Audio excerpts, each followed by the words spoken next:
Everyone has a dream destination that they wish to visit in their lifetime, where you can cross off your travel bucket list and becomes your unforgettable experience.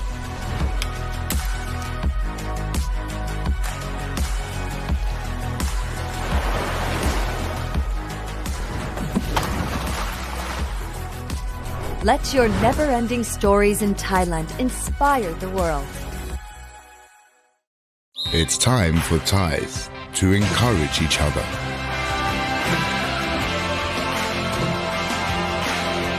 Forward the encouragement to make Thai people and Thailand stronger. Sports Authority of Thailand.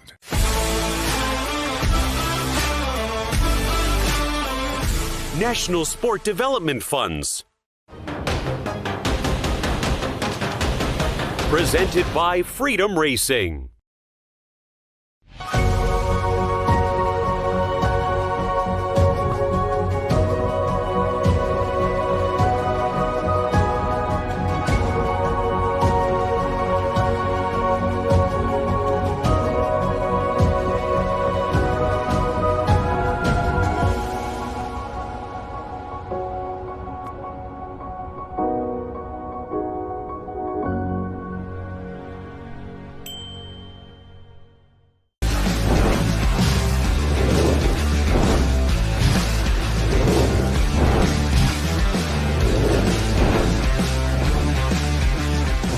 Jet Try.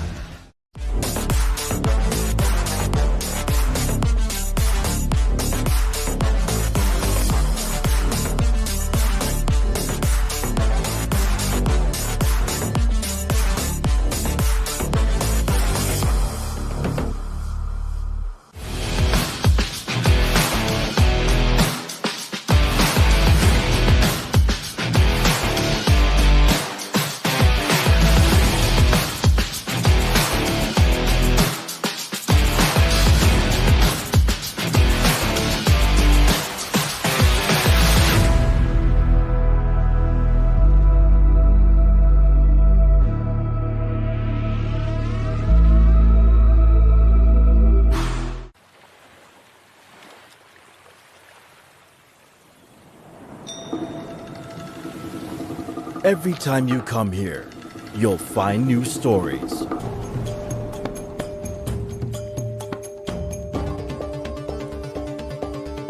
Discover the patterns and colors that paint your soul.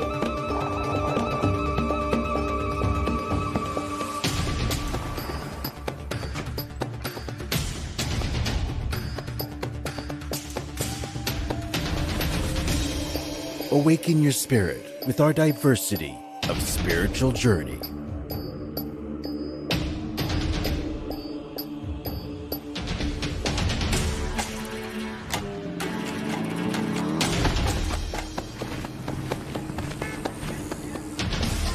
Get over your favorite dish. There are endless cuisines out there.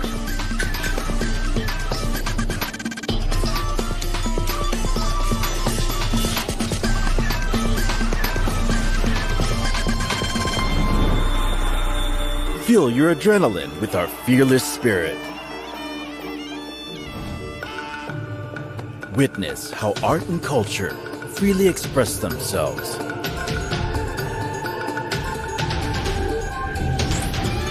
Embrace the moment here where joy is a way of life.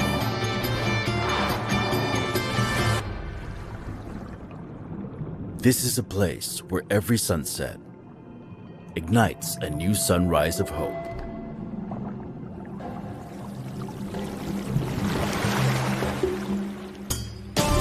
This is Thailand, where travelers become storytellers. Your stories never end.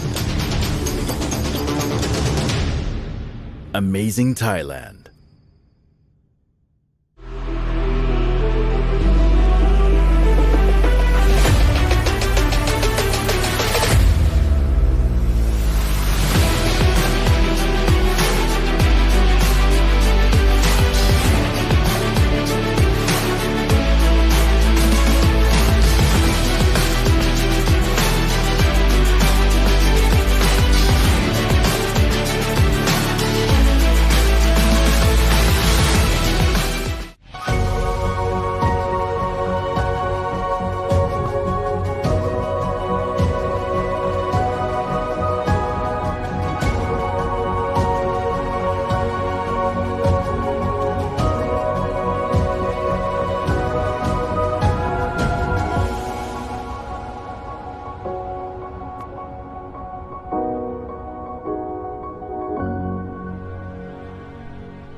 try.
Everyone has a dream destination that they wish to visit in their lifetime, where you can cross off your travel bucket list and becomes your unforgettable experience.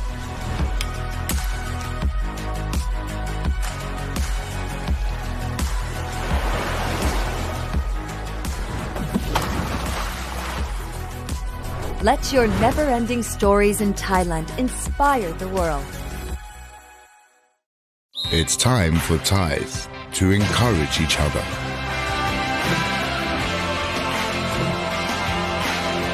Forward the encouragement to make Thai people and Thailand stronger.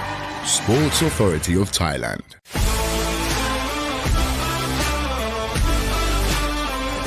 National Sport Development Funds. Presented by Freedom Racing.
Hello, everybody, and welcome back to Belgium for World Grand Prix WaterJet World Series round number 2. Mike Young alongside Dave Arnold. And Dave, we're going to kick the afternoon off with a little bit of freestyle. Yeah, Ty, some high-flying action, some backflips, and I understand we got some old-school routines coming back, and a son of a legend and a young lady from Lake Havasu, and it's the first time that we've had more women competitors than men out there, so that's going to be awesome to see. Yeah, I'm actually looking forward to that, and I hear Mark the Shark's daughter is going to be putting on some old school tricks for us. You know, a lot of hood tricks and stuff like that. You know, we were talking about the creativity of freestyle and you know how it's progressed over the years, and a lot of the freestyle that you see nowadays is backflips and variation of backflips, and you know the 360s and 540s.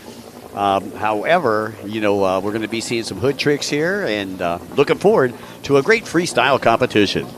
Oh, yeah, definitely, and it never disappoints here, and the folks that have not ever seen it here in the town are absolutely going to enjoy the show that these three riders are going to put on, and it's a little bit different, a little bit more special than we're all seeing a lot of racing, but now this is against the clock, 2 minutes will go for each rider, and they'll be able to go and compete against themselves and the clock and other competitors. Well, you know, we're still waiting on a little bit of paperwork here, but while we're waiting on that paperwork, I'd like to say a very special thanks to our main sponsors here with the World Grand Prix Series. They include the National Sports Development Fund, Amazing Thailand, Thai Airways, Freedom Racing, Jet Tribe Racing Red, Just, the new race timing system. Ride House and Kawasaki, our main sponsors this year, co-sponsors. Domaine de Lac de Lake de Hur, which is basically the foundation here locally that sponsors the event that brought the World Grand Prix round number 2 right here. Again, if you're listening to us on Facebook, YouTube, or Instagram, we'd like to welcome you back to Belgium for the WaterJet World Series 2025, round number 2. And this is also the Jet Tribe Euro Finals. That is correct. Well, I'm seeing, we've got quite a few classes here, and it's actually in the Endurance Open. It's going to be run 2 of 2 on that. So it'll be the final for Endurance, where tomorrow will be all the finals for just the close course only, where all the pro classes, Pro-Ams and Pro Sport, Pro GP, skis, all the GP skis stuff. Right, so we got, we're going to start off with Pro Freestyle. Then we're going to go to Pro-Am Ski Stock, the Pro-Am Runabout Stock, Pro-Am Women's Ski GP, Pro Sport GP, Pro Runabout 1100 Open, Pro Runabout GP, Pro Ski GP, and then the Endurance Open going to be the final race of the day as the crowd starts to line the beach here for some Pro Freestyle. And it's pretty cool to see a lot of the fans that haven't seen this freestyle action here before. They're going to be definitely getting a show here for you today. And if they stick around, they're definitely going to hear the roar of the big boars or all the GP classes to excite them up. Yeah, for those of you folks that missed the first half of the day, boy, those GP classes were wild.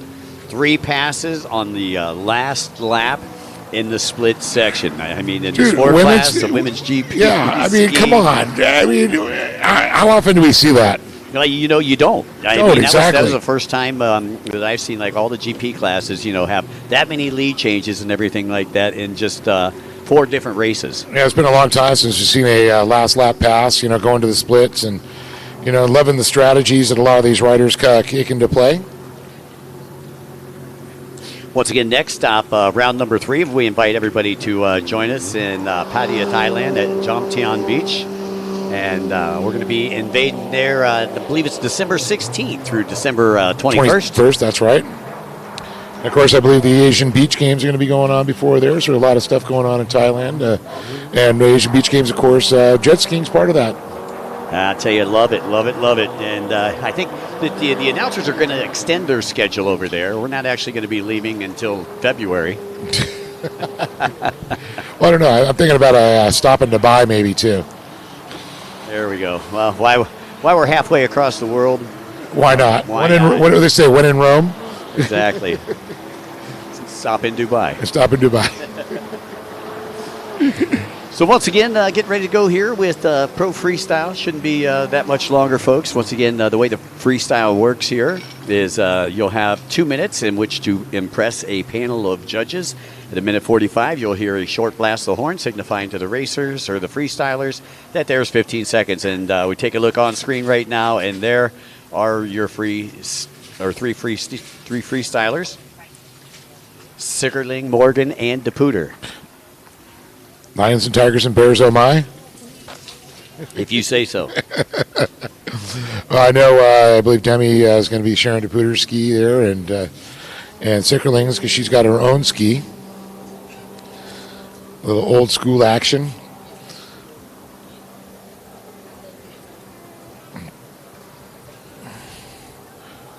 Again, taking a look at the freestylers getting ready. They're just waiting for a call to order down there as we are getting our sheets up here very shortly. Just should be a moment or two before we get started. Where's the racetrack? Where's Peter? You need him here? Tension in the pits. I know that we're live in the pits right now. Peter De Smet, if you could please report down to the press tent. And see the shark. That. And see Mark the Shark. So once again, Peter De Smet, if you are within earshot, Mark is down here ready to judge some freestyle for you. Needs to get with you before he goes, I believe, out to the tower. So again, if you're within earshot, please come down here and see Mark Sickerling. Is that a Belgian Malamute or something like that they call it, the Belgian dog? You see Demi Morgan down there warming up a little bit. Yeah, Demi took a second in Osaka City just a little earlier this year. She was the sole female competitor from the USA, and she's back for redemption here. Taji Yamamoto not making the trip. Yeah. Taji, who rides for Boone Freestyle, took a win in Osaka City, and then Asaki Hayashi took a third. He is not here either, so we've got Staf De Pooter here and Claire Hartung from Germany that will be competing against Demi. So once again, Demi will probably move into the points lead here after the end of round number 2.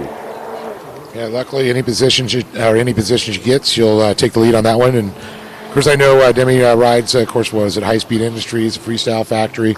Her and Joey right out of Lake Havasu.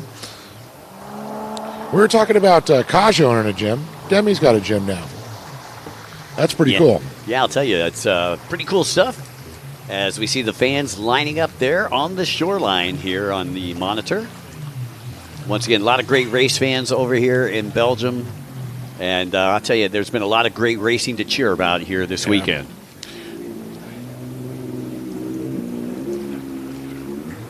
I see the fans waiting in anticipation.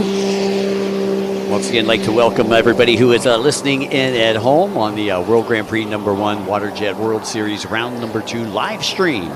Again, special thanks to our broadcast team who have been doing an amazing job with all of the camera work.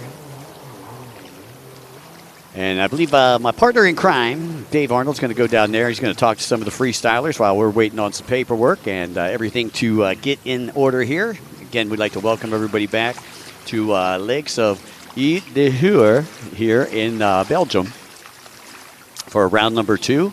And this is only Saturday. We're coming back at you with a bunch more racing tomorrow. Make sure you plan on being here tomorrow as well. And then after all the racing is done tomorrow, probably right around 4 o'clock, I know that we will be doing the awards. We'll see if we can't get a schedule for everybody, let you know exactly when and where the awards are. I'm sure they're going to be up at the stage, but we'll let you know exactly when as soon as we find out down here. Again, I'd like to say a very special thanks to the Tamanat Prampau Foundation, another one of our title sponsors and supporters here with the World Grand Prix Series. Again, we started in Osaka City, Japan, Belgium this week, and December we're headed to Thailand. So we invite everybody to come out with us.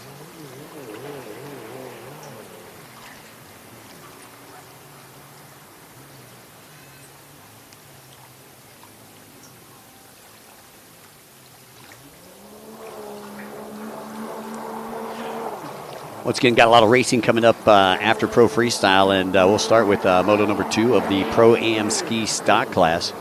And before that, though, before Pro Freestyle, we're going to go down to Dave Arnold, who is on the beach. Well, we've seen all the horsepower, we've seen the close racing, but time to go flying through the air. We've got a lot of these great competitors, and these two young ladies. First, I'm going to talk to Claire Sickling. Her father, a legend freestyler, Mark the Shark Sickling. Now he's passed the torch to his daughter, Claire. So excited to see you down with the Superjet down here. So excited for you to be here. Yeah, thank you. I'm very excited for the competition, and yeah. And you competed earlier this week? Yes, I competed on Tuesday in the vintage class, yeah. And now it's time to go a little World Grand Prix style. Yeah, absolutely. I understand you got a lot of old school tricks in your bag of tricks there? Yes, also a lot of tricks my dad made back then, so yeah. We're excited to see that, and it's great to see the father-daughter torch being passed right now, and can't wait to see. We're going to catch up a little with Demi. She's actually was second out of Osaka. She's in points, but our points leader did not make it.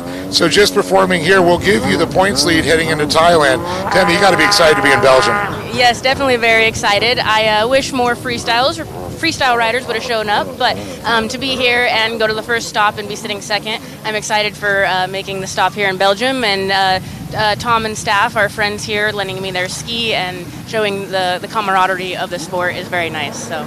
And I know you've been so busy as well as, working at home. You guys got High Speed Industries. You got the new gym. You got to find time to go down to Body Beach and throw some flips down and then be a world traveler. Yes, yeah, definitely put some time on the plate, but it's been very fun and fortunate to be able to make the tour this year. So Well, it's awesome. We can't wait to see your routine. I want to see if I can catch up with Staf De Pooter over here. And, of course, Tom, we know him from the old school. It's great. And another father passing the torch to his son. Are you excited to be here?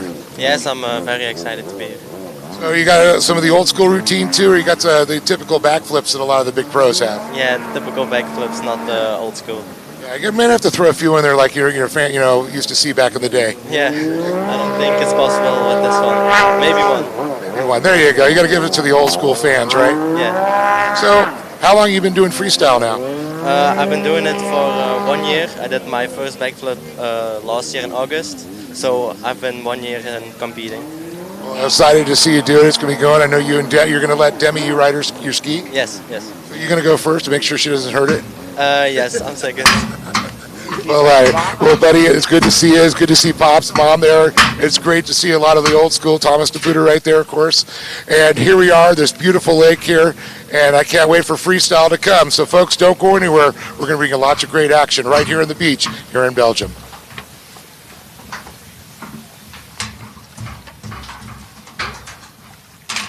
Our freestylers, and we're going to be going with Pro Freestyle here in just a couple moments. Going to get our judges in position, and we should be set to go. Once again, 3 freestylers coming at you.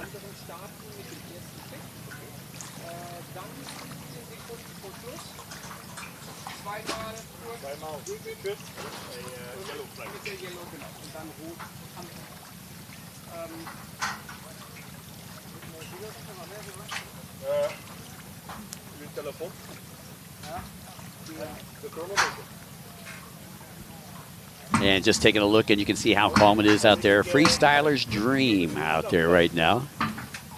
Nice and slick and calm. You can know how to judge and set up your tricks. I know in Osaka City, Japan, it was a little bit tougher. Kind of like a washing machine out there. There's kind of some white caps out on the bay there. And when you're a freestyler, that's really tough to deal with. Whereas here, you're going to be able to sight and set up your tricks. And should be a pretty good freestyle show here. I know we got some really good freestylers out there. Again, Demi coming in the points leader in this one, and Staf De Pooter and Claire Hartung from Germany joining the freestyle party here with the World Grand Prix Series. Glad they could make it here to round number 2.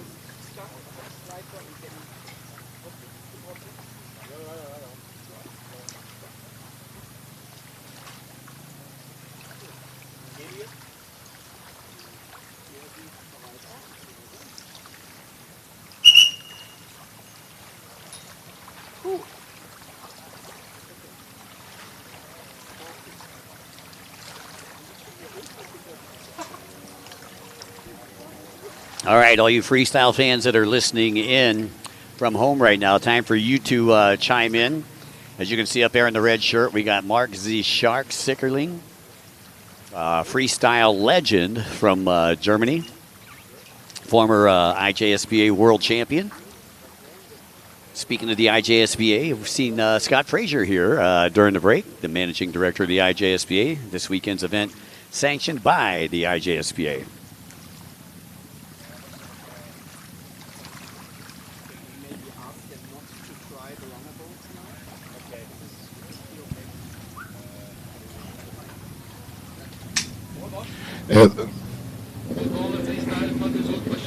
Well, it looks like the green flag is out there on the tower. Peter Smith getting ready to go, and see Mark up there. Of course, his Claire Hartung is his daughter.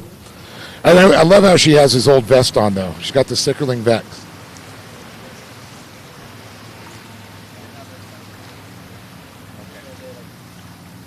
And it looks like Claire's going to be the first one up there.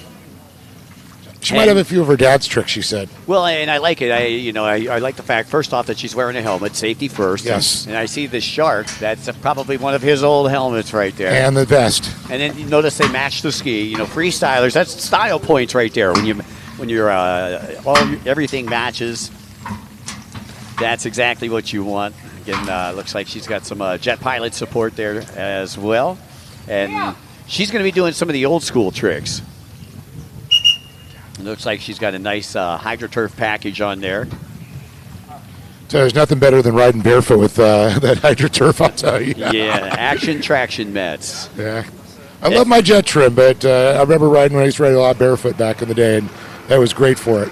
Well, HydroTurf, Arno had actually sold out to Short Block Technologies out of Clearwater, Florida. So SBT now has Black Tip and HydroTurf. Yeah. Amongst a bunch of other, I think they're the world's largest aftermarket parts dealer. So she's got her Yamaha Superjet there. And once again, once she does her first trick, she'll be on the 2-minute clock. And as I pointed out, at 1 minute 45, you'll hear a short blast of the horn. At 2 minutes, you'll hear a long blast of the horn. That'll signify the end of the routine. And she's going to sit up onto the handle pole, wave to the crowd. And here we go. Freestyle is underway. Little hoodie trick right there. Both feet on the bond rails. Let's it go. Oh, where'd she go? Up over 360 and climbing up the back of that ski. What do you think, Belgium? Come on, make some noise. It's an incredible backup and rider position. Now she's looking for a little aerial maneuver, maybe a little nose stab. Goes for a sub. Pops it up, tail stall out. Yeah, a little 180 nose stab right there. Looks like she was looking to flip up the handle pole. There we go, somersault, up and over. I'm going to drive that boat down, come back, bring her legs back over and into the tray right there, over the gunnels and into the tray. Nice move there, a little old school trick, and now she's going to wind it up. That's a Hollywood corkscrew right there. That's right, famous by, of course, Watkins. Scott Watkins. Yeah, yep. Scott Hollywood Watkins back in the late 80s. She grabs one of the air intakes, bulldogs the boat around. She's going to drive it out 360. The good bulldogs, the rodeos, all kinds of good fun stuff. Once again, Claire with a big nose stab grab, dives it deep there. Yeah, gets the whole boat submerged. And again, sponsored by Belgium, Scott Wheeler and Company, out there in the Pacific Northwest. Going around. Oh, nice. Backwards. Yeah, helicoptering around. Uh-oh, little headstand right there.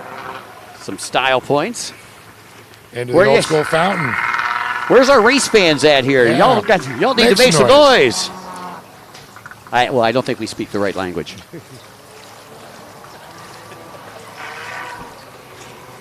All right, so we're going to stand up onto the hood right there, go one leg out to the right, and look at this, just take it right down, throws a fountain up, and comes back into tray. Just a power maneuver right there. So great job by that young lady, Claire Hartung. And once again, going 360 around the world and back up into the tray. Baptiste Root. I guess that's a make some noise.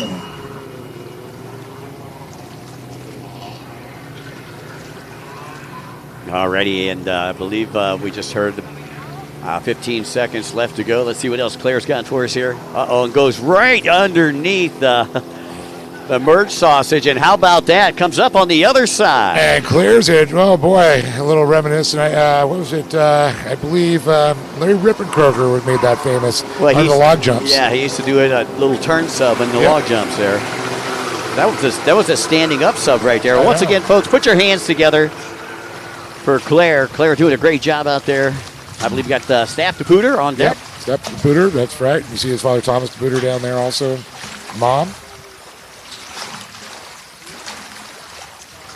I believe he's going to go next, and then we'll have Demi. So once again, a big round of applause for Claire Hartung, the daughter of Mark the Shark Sickerling.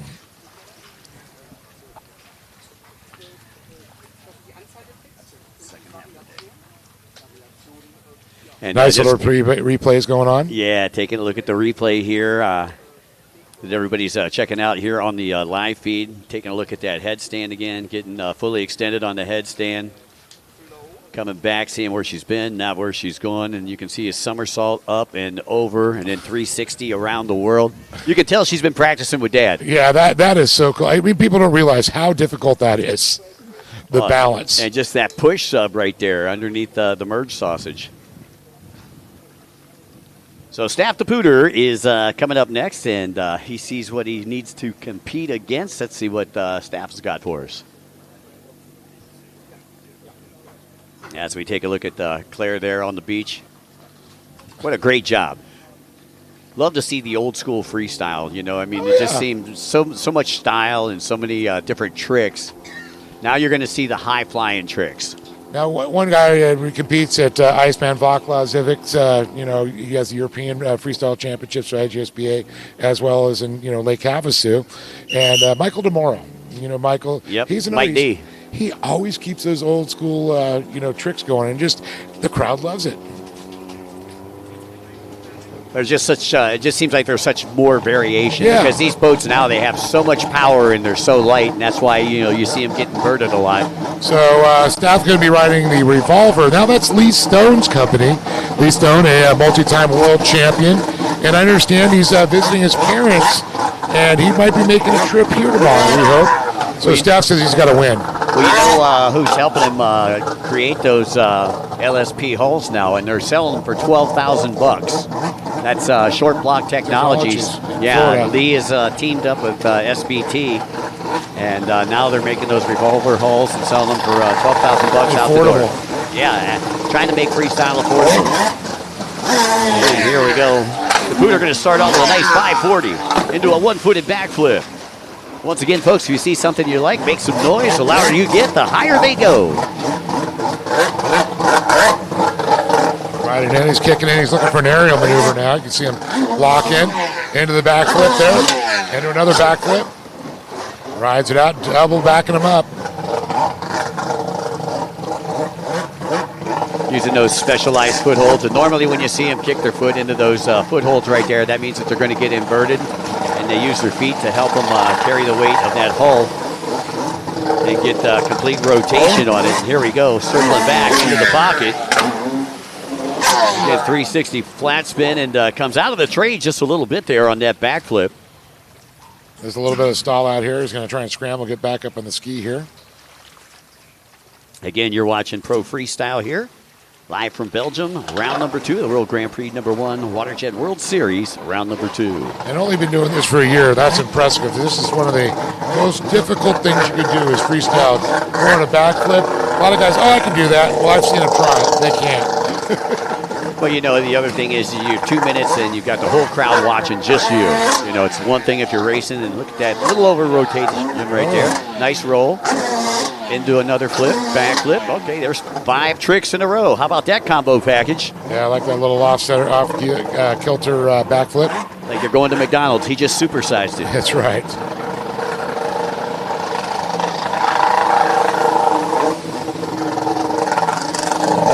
And De Pooter, once again, creating a nice pocket for himself. Shooting for that 540 and 15 seconds left on the clock. Doesn't quite get all of that backflip. See if we can get one more trick in here. Clock's ticking down. Demi Morgan is on deck. And she's leading the points here in Belgium. Look at that nice Ghost 360. That's right. Ghost Rider 360, and that is going to do it, folks. How about a nice round of applause for Staf De Pooter? Last time he was going to bring an old school trick out. That was an old school cool trick that still translates well today. Yeah, I think it was the Cyclone, Eric Malone, that made that trick famous. The big toss or the big throw. The Marriott. The Marriott toss. Yeah, there was just all the names that they came across. He named it because we were all staying in a Marriott that weekend. Yeah, it was in the Three Rivers Regatta in Pittsburgh back in probably the mid-90s, late 90s. But there he is, Staf De Pooter, ladies and gentlemen. And we're going with a recap here with Staf. You can see him 180 and around, goes into that nice 540, getting fully extended on that one-footed backflip. Comes up in a little tail stall. Again, 180 into a backflip and turns it into 2 backflips in a row. So a great job there by Staf De Pooter. As we are taking a look at the replay here in the booth. A nice off-axis 360. And unfortunately didn't get all of that backflip. Feet actually came out of the tray, came loose from those footholds. But getting all of that final backflip into another off-axis 360. And putting together a 5-piece combo package right toward the end of his routine, and we'll see if the judges remember that.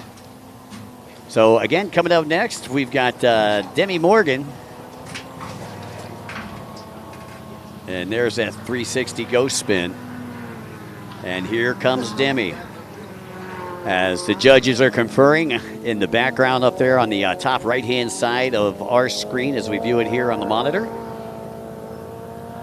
And once that green flag goes out, Demi will know that she is set to go. And I don't know if, Dave, you've been watching any of her reels. She's had a bunch of reels recently on Facebook, and it shows her just throwing down at Body Beach. Oh, yeah, she definitely puts on a little show all there constantly. I know, got Mark Gomez that lives out there, another known freestyle. Love to see him back on the tour. But it's definitely Demi's. And, I know Demi rode in Japan a Boone freestyle. Now she's back on a Revolver, which she runs normally. So I'm wondering if feeling more comfortable on it. Yeah, well, these freestylers, they kind of, suit the boats just for themselves, So, to step onto somebody else's boat, to me, it's kind of like driving a rental car. That means anything goes, but but these freestylers probably did you buy the insurance? They have, they have a little more respect for each other than I have for budget rental car. We're used to because you're on the no-fly list there. Now I go with Enterprise. I think there's a well-known former jet ski racer that does have a lifetime ban from 2 rental car places for maybe them catching a little air in them. Let me see. Is his nickname the Slasher? It could be. Oh, Victor, boy, I'll tell you, that All My Crazy Friends video was pretty popular. He had a brand new convertible Mustang, and we were at Pontiac Lake State Park in Michigan, and he put that thing about 12 feet in the air and into a telephone pole. Or actually, I believe it was a light pole. Oh, actually, yes. All right, Demi Morgan cranking the crowd up. She's like, okay, make some noise. She likes it. Little girl power. You can see Claire cheering her on. Yeah, Claire, old school with the old school tricks. Demi's going to have some of the new school tricks, and here we go. She ain't wasting any time. Nice amplitude on that first backflip. Turns it into a second. There we go. Off axis 360 into another backflip. Another backflip. Let's take it 3 in a row. And how about that? Nice opening there for Demi Morgan. And of course, judges are looking for those tricks to string together. You put a couple. You just don't want to throw one trick at a time. More combinations. Change them up a little bit. There it is again. Oh, nice, wow. 540. 540 coming around, yeah. Doing the old coffin, as we call it. Yep, and, into a log roll. Log roll, too, yeah. So Demi going, yeah, she's going to go ahead, get that lanyard hooked back in. Shouldn't hurt her scores too much. She opened up with a 6-piece, and obviously, the freestylers don't like to do that. They don't like to lose You their saw lanyard. her little head, oh, darn. Yeah, I'm sure she said darn. Yes. Well, of course, the PG filter's on. All right, Demi looking behind her again, creating a nice setup right for herself. Hops into the pocket. There we go, nice 360. Into a backflip. Into a no-handed roll. Into a Hollywood corkscrew and drives it out. 540. Yeah, I saw her kicking it one more time, looking for some aerial maneuvers. Looking for her setup wave.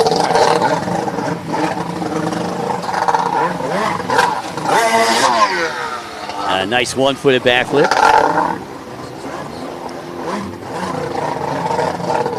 And Demi powering out of it. Still some time left on the clock.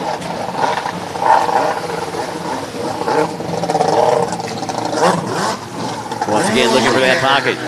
Nice no-handed 360. Into 2 backflips. And then a one-footed backflip to end that combo right there. 15 seconds left on the clock for Demi Morgan.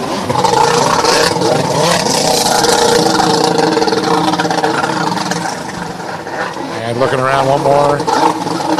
Setup wave, 15 seconds to go.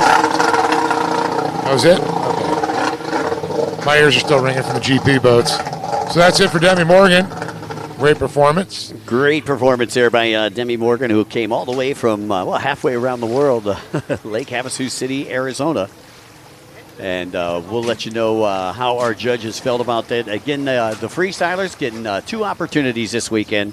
I believe that they are going to be back tomorrow. As I take a look down, they're going to be back on about 11:15 tomorrow morning. So if you like freestyle, make sure that you're watching the live stream around 11:15 as we take a look at the replay here with Demi Morgan getting some great amplitude on that backflip. You can see how she looks behind her, spots those landings, perfectly, and then into a 360 flat spin, into a backflip, another backflip. Loving the slow-mo. That's so cool. For the folks I know in the crowd, you're not seeing it in slow-mo. We are back on the live stream. They're like, what are you talking about? They did it in real time. And look at that big 540 right there. A little off axis. Yeah, it just came down just a little sideways and wasn't able to get all of that backflip, but she made up for it. Look at the amplitude on that off axis 360 and then into that combo package into the backflip and do a no-handed 360. So going backflip, 360, backflip, no-handed 360. And to the Hollywood corkscrew to finish it off. So once again, a beautiful day here in Belgium. Temperature just right, about 73, 74 degrees out right now.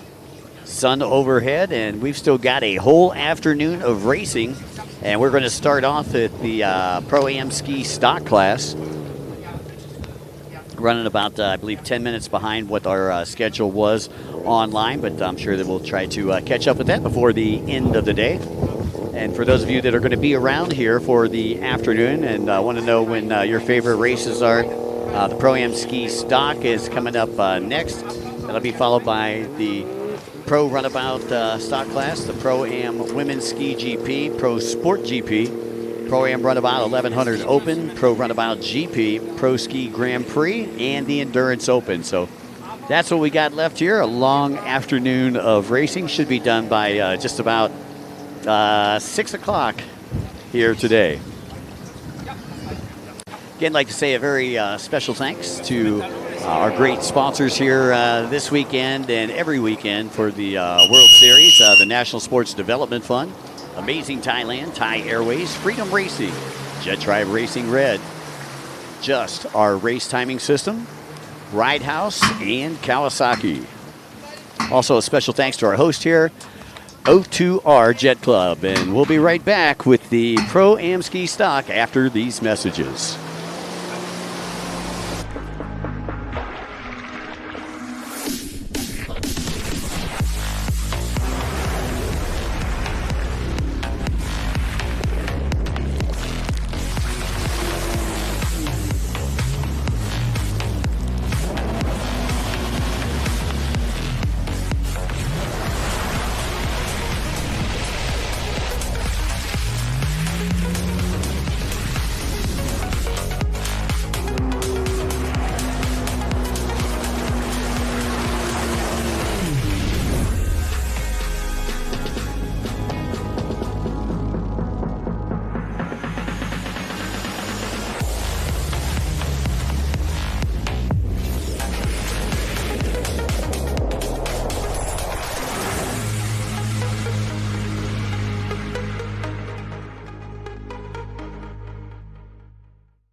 Everyone has a dream destination that they wish to visit in their lifetime, where you can cross off your travel bucket list and becomes your unforgettable experience.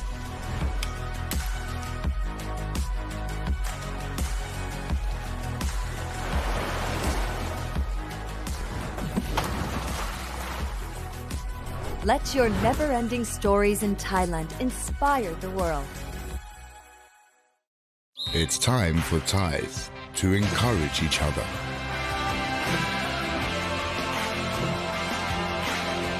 Forward the encouragement to make Thai people and Thailand stronger. Sports Authority of Thailand.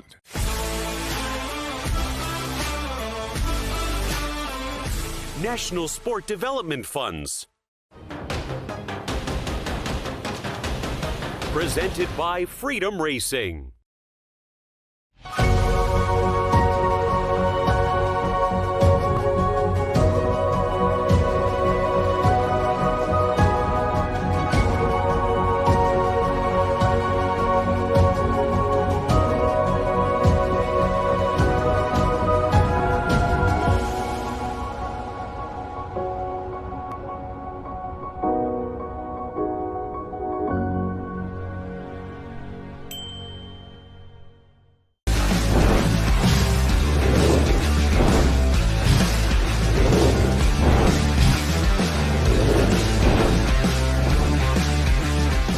Jet Tribe.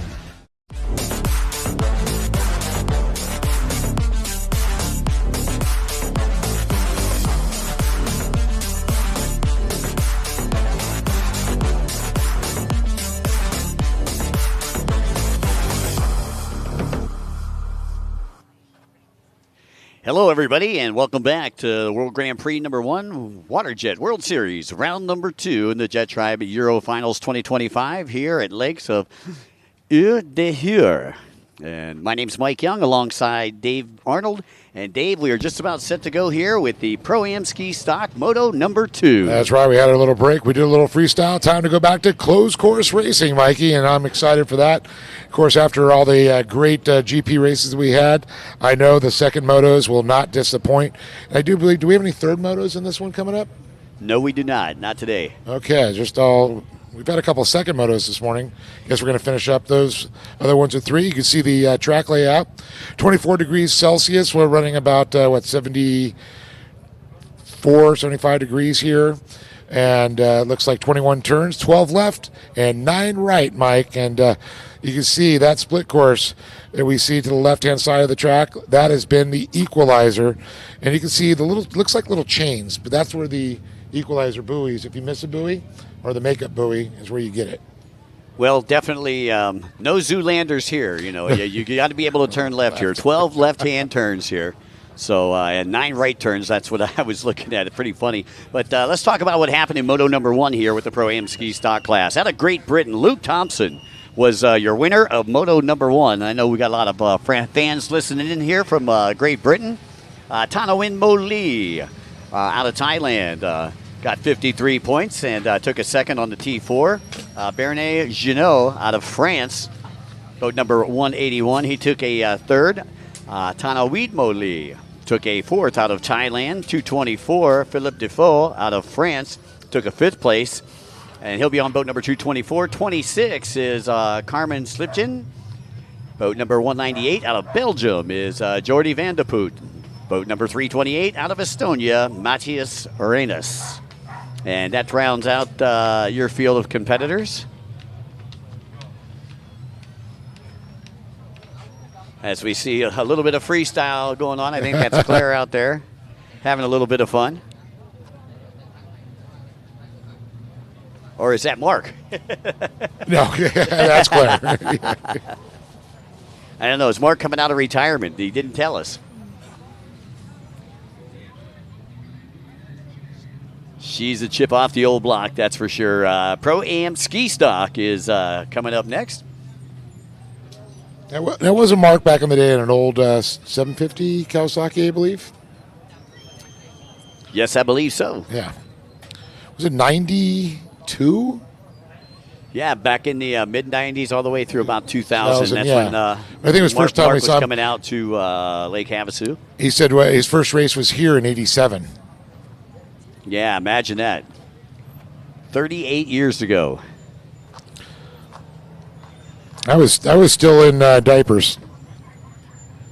I was in the Marine Corps.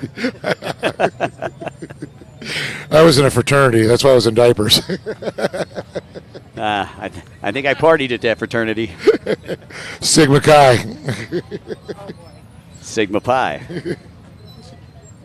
All right, 8-1 Racing says, okay, Luke, it's go time in the ski stock class. Anybody want to chime in online, feel free to write us a message. We'll try to give you a shout out here from the broadcast booth. Great to be here at Lakes of Île de Hur. Again, you can catch us live on Facebook, YouTube, and Instagram. Just type in Jet Ski World Series. As you see our stock boats lining up down there on the starting line. Current time on deck, it's about 2:42. As I take a look down here, we're running about 20 minutes behind right now, according to our schedule. But again, we should be able to make up some time, barring nothing crazy happening like, buoys floating loose and that type of thing. Looks like our scoring staff now in position. As we take a look at boat number 224 there, Philippe Defoe out of France. And it's great to see Philippe on the course again. Used to come over to Havasu all the time. Yep. Been racing over here in Europe, so we haven't seen him in a couple minutes over there on the west coast of the U.S. We might have to buy him a U for the backer. He's missing the U. It looks like DeFad instead of Defoe. 198 there on the end. That's Jordi van de Poot out of Belgium. Local products.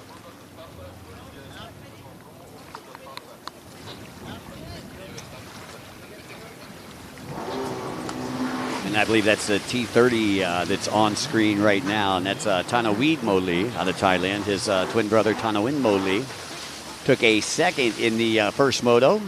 Thanaweed taking a fourth in moto number 1. We'll try to keep the points added up for everybody. Here in the Pro-Am ski stock class, doing a total of 3 motos this weekend. And you can see Thanawin Moli, the T4. Half of the Wonder Twins.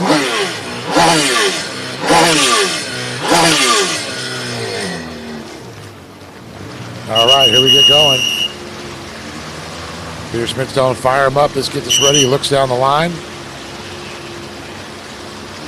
After all the riders are ready, here we go. We are green, green, green.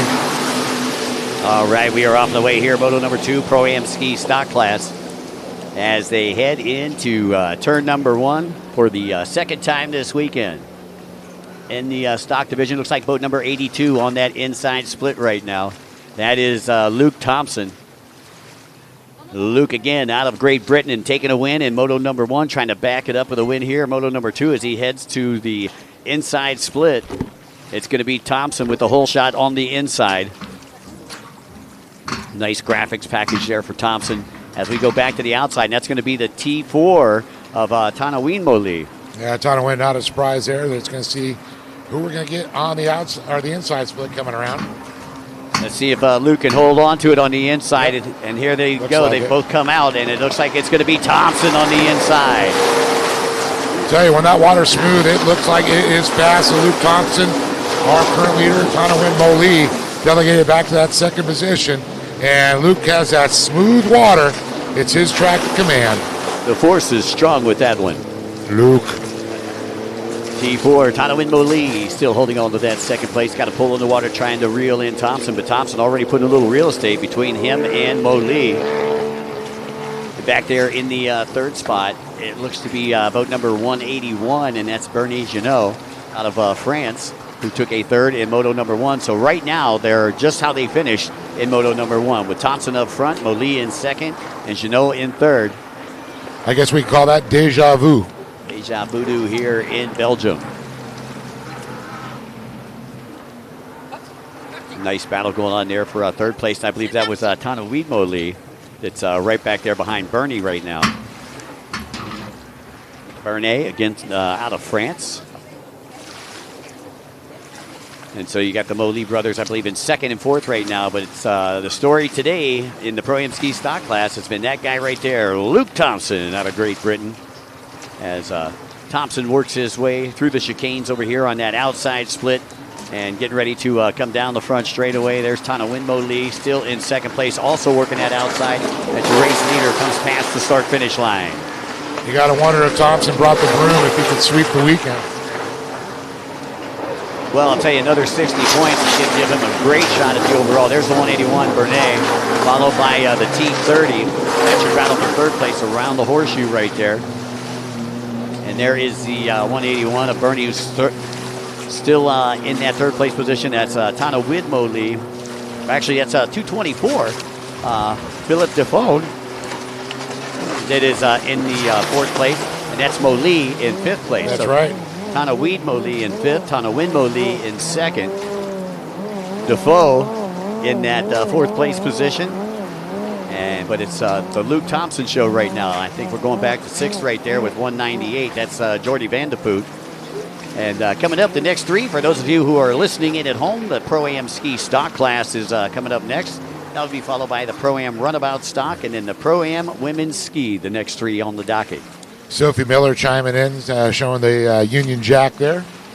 On Team UK there for Mr. Luke Thompson. Yeah, where is Sophie this weekend? She's hanging out around here somewhere. So you come to the races, you get on Facebook and watch it. Yeah, there you go.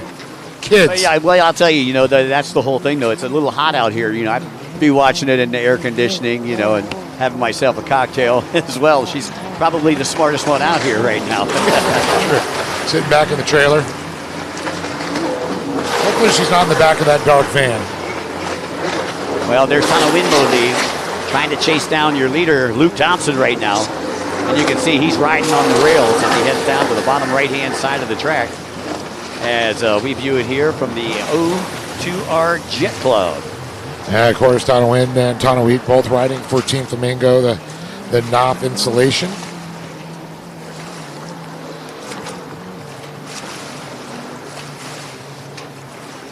I see a battle going on down here on the bottom right-hand side of the track. Looks like the cameramen are focusing in on it. That's what we want to see, is definitely some battles on the track. I think that was Matthias Reines and Jordi Van de Poot. And that's your battle for 6th place down there right now. And that's what we're taking a look at on the screen as they get ready to head down that back section of the course. And you can see Philippe has got a different hood on his boat. I'm wondering if something happened to his and he had to do a swap. Black hood and the rest of the skis wrapped. And let's take a look at the replay here. 224 going down for a water sample. Felipe Defong. And by the time he gets back up, looks like he was close to losing the position. 198 pulls up right beside him, Jordi Van der Poot. But Felipe not letting him pass.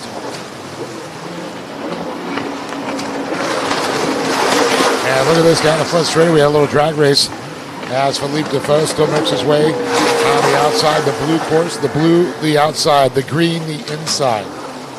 You'll see a little 2 black buoys mixed in on either course there. That is, of course, the makeup buoys, if you miss a buoy.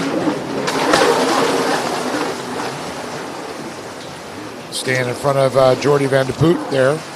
Philippe Defoe holding on his position even after that little water sample he took, Mike. Yeah, great race right there. I like the fact that Felipe, he must think the announcers have double vision, because if you notice, he's got one number plate over another number plate. Next time you see the 224 here on the screen. Yeah, there it is, 224, 224. And there is the 199. I'm sorry, 198 rather, of Jordi Van der Poot, one of the local products right here in Belgium. So it'd be Doo Cot 224. What a fun country. I was telling people earlier we had a great time up in Waterloo on Wednesday before we came down here. Yep, beautiful. Martin Chateau. Good stuff. And then I hear you guys are going to stay and go to Ghent and Bruges. And then kind of like fairy tale cities. And then off to Amsterdam. That sounds like a good trip. Jordi Van der Poot working his way through the inside split right now. Easy to pick out with the orange wetsuit, orange and black boat, trimmed in white. This is the Pro-Am Ski Stock class. Again, Pro-Am Runabout Stock, Pro-Am Women Ski GP, and Pro Sport GP are the next 3 races.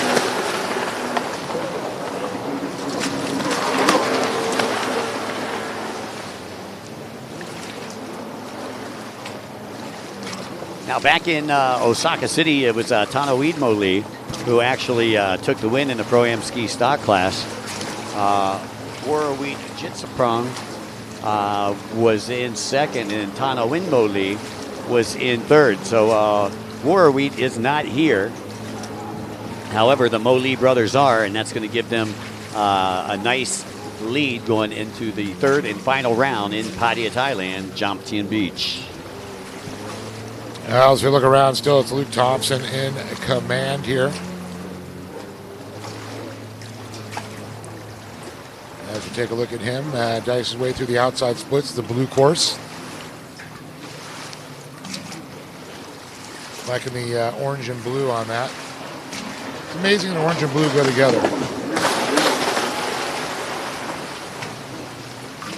Luke Thompson out of Great Britain. It's been the Luke Thompson show here in the Pro-Am Ski Stock class for Moto number 1 and at least 3/4 here of Moto number 2. And a lot of folks from Great Britain chiming in, like Chloe Halliday says, "Go Luke." Bailey Cunningham, come on, Luke Thompson. Sophie Miller's, she's got that Union Jack right at her finger. Union Jack, Union Jack. Trying to chase down Thompson right now. Still about 4 seconds off the pace. And then you see your battle for third right there. And it is still the 181, Renee Jeannot out of France. Still holding on to that third place position. And there is Tana Wiedmoli, who has moved up to 4th and was able to get past Felipe Defoe when Felipe went down there momentarily. So the Molis right now running in 2nd and 4th with Tana Wynn in 2nd, Tana Weed in 4th. Meanwhile, Luke Thompson is the star of the show here in the Pro-Am Ski Stock class. Like you said, the force is with that young Padawan.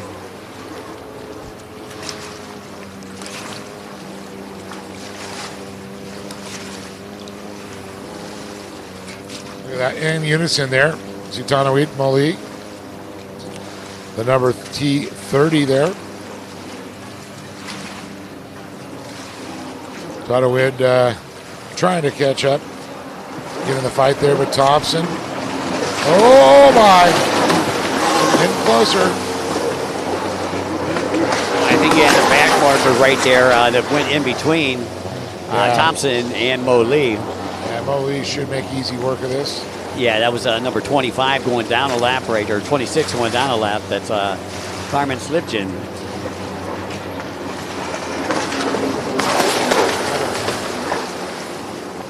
Carmen out of the Netherlands. 36 different countries represented here this weekend. It's so cool.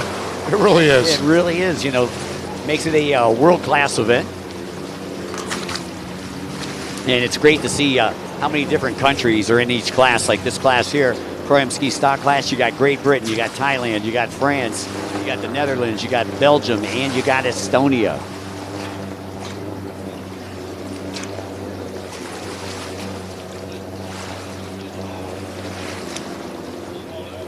Once again, coming up next will be the Pro-Am Runabout Stock class. They should be making their way down to the starting line.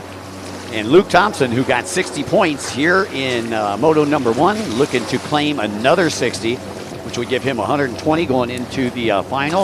If Tanawin Moli stays where he's at, he'll have 106. So Thompson will have a 14-point lead. That's a pretty big lead going into the third and final Moto tomorrow.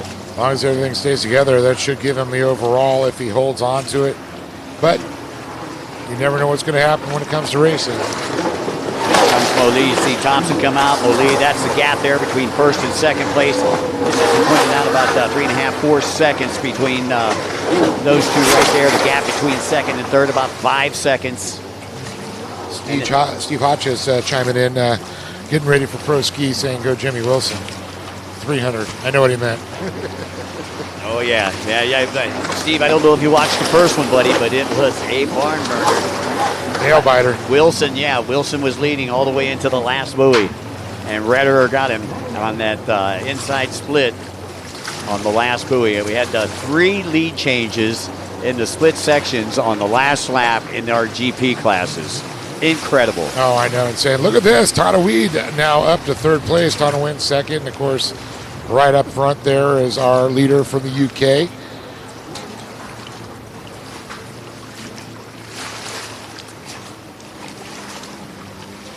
So Thompson knows he's back there. And Thompson's going to pull that white flag already. Yeah, it should be coming out here pretty quick. Again, this is the Pro-Am Ski Stock class, folks. For those of you who are tuning in to the World Grand Prix number 1 live stream here, the WaterJet World Series round number 2, and the Jet Tribe Euro Finals. And Thompson coming around and down the front straightaway again. He takes a look up the flag. Man, this time he's going to see the white flag, Dave. I knew it was coming. Of course, these are all predetermined times that they race. It's always either like a 15 minutes, 17 minutes plus 1 lap. I believe the Pro and Runabout was 20 minutes plus 1 lap. It was a long one. And then at the end of the day, we've got the Endurance Open, which is 40 minutes plus a lap. Francois Midori, big winner in that class yesterday in Moto number 1.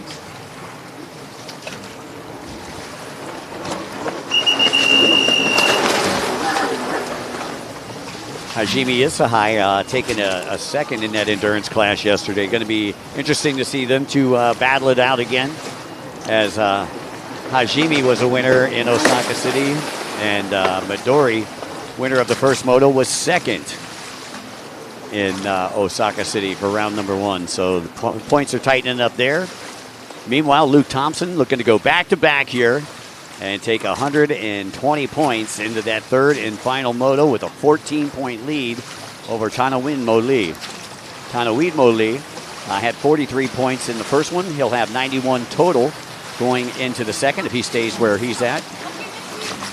So the points will look like 120 for Thompson. Then we'll have, I believe, 106 for Tanawin Moli, and then 91 for Tanawin Moli, and 91 for Bernie Genot. So third place will be tied coming into this final moto. Look at this. It was tight. It was tight, but I think it was Thompson that edged him out. Yep. Maybe by a bumper. But by a fender. Yeah, it was close. But Thompson, I believe, is going to take the win there, and Moli going to have to settle for second. Moli came from that inside. Again, that inside's been always a lot faster on that last lap. Oh, I know. It's been insane, and that's where we've seen it every time. That's where we saw the passes. We saw Kajas do it there. We saw, of course, Kevin Redditor fly past and just inches edge out Jimmy Wilson. As we just see Philippe Defoe go by.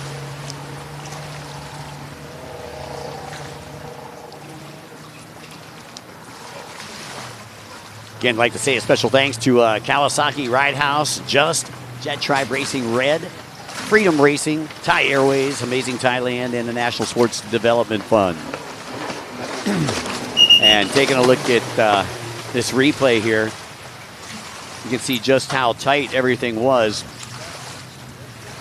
as they had worked that top right-hand side of the track. And here we go. You can see Tanawin Moli trying to get past that back marker right there as we come back to our live shot. And the Pro-Am Runabout stock class is down there ready to go. Winner of Moto number 1 in the Pro-Am Runabout stock class was Matthias Simon out of Estonia. He'll be on boat number 71. Boat number 15, Niels Wittling out of Germany, was second. Third place was Okada Yuki out of Japan. He'll be on boat number 44. 17 out of Kuwait is Rashid Al-Lawas. Number 55 out of France, Romain Bardot. Boat number 5 also out of France, Tom Badouin. Boat number 18 out of Great Britain, Kyle Horton. Boat number 77 out of Japan, that is Rio Tanimoto. And out of Great Britain, boat number 58, Luke Lucas. And here we go. So Matthias Seaman, the one that's got everything to lose as we get around here. So far, the winner for Moto number 1, he's got 2 more motos to make it. And now is Moto 2. This is the time to shine. And that's Matthias Simon right there that we're taking a look at on the screen. And he's going to grab the whole shot.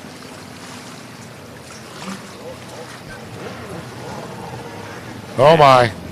And he'll hole shot on the inside. On the outside, looks like boat number 18. That is Kyle Horton out of Great Britain.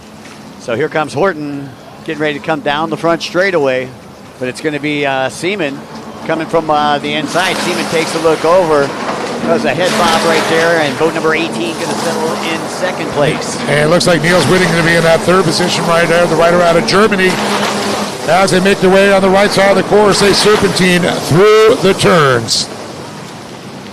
Well, Kyle Horton playing the spoiler out there. Took a 7th in Moto number 1 out of Great Britain. But he was up there for a while. That's what I was going to say. He was actually right in the top 3 battling it. Yeah, he might have had a mechanical problem right toward the end because he was battling with Whitling and Seaman for most of that race. But it looks like, Kyle Horton, he got docked 1 lap for not taking the first blue buoy in Moto number 1. And we had him up there, but he got docked, and we don't find out until they give us new paperwork that. It looks like Luke Lucas was also penalized for the same thing. Meanwhile, it's that man right there, number 71, your race leader, Matthias Seaman out of Estonia. And he was the true winner anyway. Yes. He actually outright won, didn't need any penalties or anything like that. He actually won it outright in Moto number 1. Second place again coming from that inside split. And there is Whitling, boat number 15 out of Germany. Yeah, let's see if we get a little bit deeper. Of course, Whitling running in that 3rd position. See if we can get back to 4th and 5th here. This is all going to mean everything for points right now as we add them up. Hopefully everybody is enjoying the show on Facebook or YouTube or Instagram. Make sure to like us, share us. Let everybody know we are live here from Belgium. Send us some stars. You're my star, Mike. Matthias Seaman, 60 points in that first moto, another 60, give him 120. Kyle Horton with only 33 in the first moto, another 53, we give him an 86. Niels Whitling with 53 plus 48 in this one would give him a 101. And that would give Matthias Seaman a 19-point lead going into the 3rd and final moto. That's huge. You got to wonder when you got that big of a lead, does something like that get into your head when you go in that final moto? And I'm sure your nerves get a little bit on edge. I'm sure they do. As we take a look right here, boat number 18 who was penalized in that first race, Kyle Horton. And Horton currently maintaining that 2nd place position as he works left to right down the front straightaway and into the horseshoe.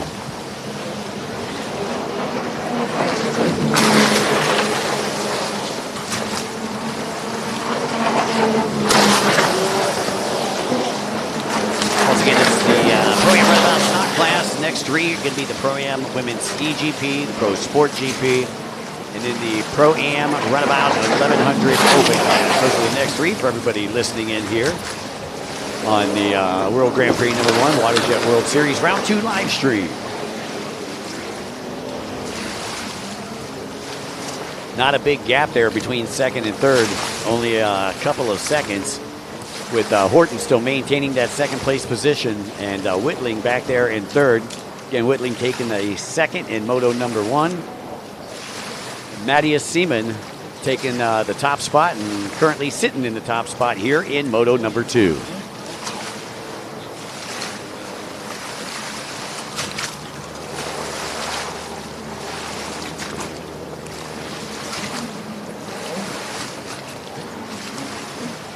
So I was just looking here. Lakes is basically Lakes Water Hour. The Lakes of the Hour Water. Oh, so it's going to be an educational show. Yes. Okay, fantastic. Not everybody speaks fluent French like you, Mike. Ooh la la. Where's our boy Frenchie? We need Nicholas over here. And number 15. Still in 3rd place, and that's who we've been focusing on. And you can see he's trying to reel in Horton over here on the top right side of the track. They'll come back into that chicane in the yellow buoy and then back out down the back section of the course. But that is Horton and Whitling, who we have on the screen right now, running 2nd and 3rd as they work right to left down that back section. It looks like I just saw the number 5 that's running a little bit behind them there. I was trying to figure that out.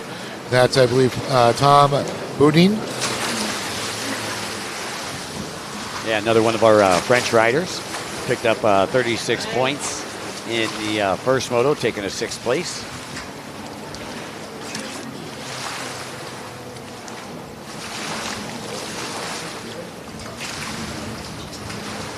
Now in the Pro-Am Runabout stock class, in Osaka City, Japan, it was another Corn Pukadi who took the top spot. Yuki Okada, number 44, took a second, and Rashid Aldawas took a third on boat number 17, and Aldawas took a fourth in the first moto, but we haven't seen him out here in this second moto yet. Yeah, that's true. So it looks like fourth place is the 17, that is Rashid Aldawas, and the 55, that is Romain Bordeaux, followed by the 44 behind him. That is going to be Yuki Okada.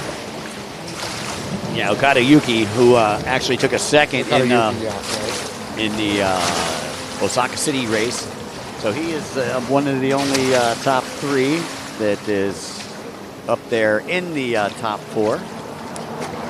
We're actually in the top five. Rashid Aldawas, who took a third, a fourth in the first moto, took a third in Osaka City, fourth in the first moto, and looking at fourth right now if things stay as they are. But well, look at this shot. Both of our first and second within the shot. You can see how close they are for the jet spray as they cross each other through those splits there, the green inside splits, first and second. Third place, Neil's waiting on the outside. Let's see when they come together, see if we can get a shot of it. Look at this. Yeah, top two are starting to separate from the rest of the pack, and Whitling leading the second pack around, currently sitting in third place on boat number 15.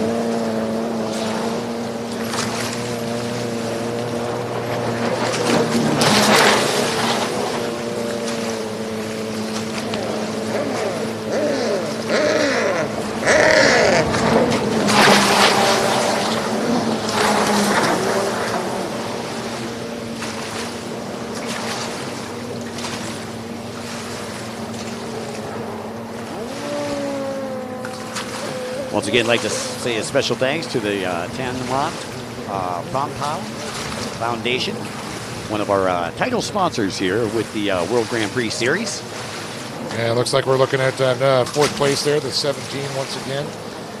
That is Rashid Aldawas out of Kuwait. Yeah, Aldawas, multi-time world champion, won championships over there in Kuwait. But we know him from Lake Havasu. And Nadia Seaman still holding down that first place position out of Estonia.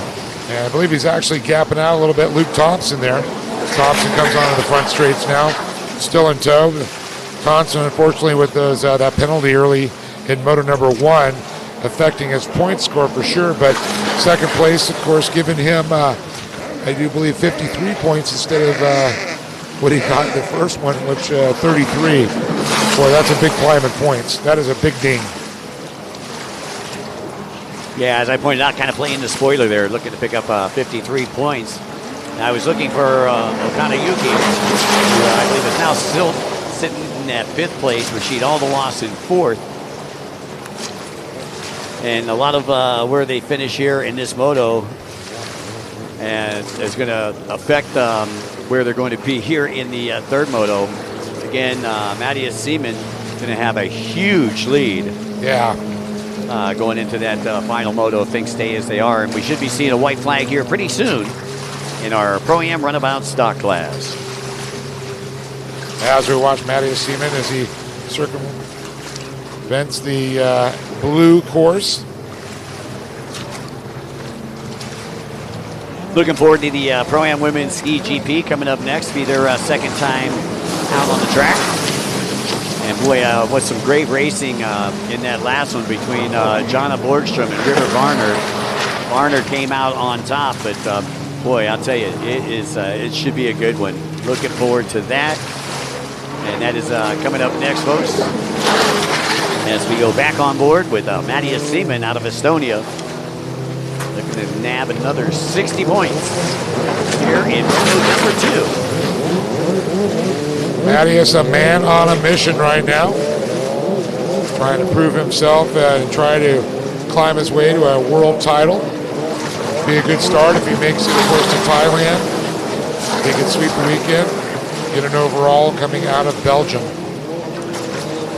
Now, Dave, I wanted to ask you, with Maddie is kind of turning this into a snoozer somewhat. I wanted to talk to you a little bit about this just timing system. Yes. You actually got to interview the folks that run the just timing system a little bit earlier, and they were saying that it doesn't take like a transponder, does it? No, it's so each boat goes by, I guess they mark them as they go by somehow. I need to find out a little bit more about that, but you're able to see the staging, their times, their position on course is what they're working on next. I want to see a track around the buoys, you mark the buoys, and you know, the technology's there, we just got to move forward. This is the first step. Well, you know, it's awesome to see because I know that there are a lot of promoters over in the United States that would like to do that because I was looking down there, I really didn't see any, like normally we have scoring girls down there that are writing everything down manually. So this timing system must really be good, this just timing system. Yeah, Yves, of course, Lefevre, the man behind that, an advisor to Peter. White flag is out, 1 lap to go here for Matthias Seaman. First time we've had 2 Matthiases. Oh, they're both from Estonia. Exactly. Must be an Estonian thing. Like in America, John Smith. Mm-hmm. Kyle Horton still holding on to second out of Great Britain. Like he is probably going to take 53 points back to the pits with him. Niels Whitling still in third. He'll get 48 points if he ends up where he's at. Now to give him a total of 101 going into the final, and he'll be the closest to that guy right there, Matthias Seaman, who will have 120. So a 19-point lead for Seaman going into the final. I thought it was out. Maybe it was the Red Bull white buoy I saw. We're seeing things we wish we saw.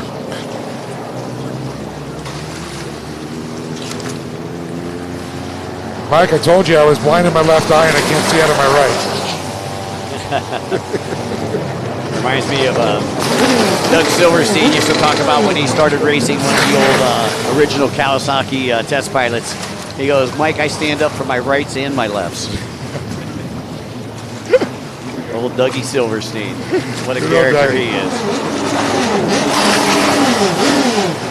Well, we're just waiting on Matthias Seaman come around and get a signal from the tower to see his position as far as how many laps to go. Roxy Tire says, come on, Kyle Horton. Kyle currently sitting in that second place position. Niels Whitling in third. Rashid Aldawas on boat number 17 is in fourth with your leader, Kyle Horton, leading the way. I'm sorry, Matthias Seaman, rather, leading the way. Horton still in second. And again, time is ticking away here. The white flag now has come out as I see Peter DeSmet, who is not only our race director, but he's doing double duty this weekend and being the flagger out there as well. So again, Seaman with about 3/4 of a lap to go here at the legs of Vieux de Hur.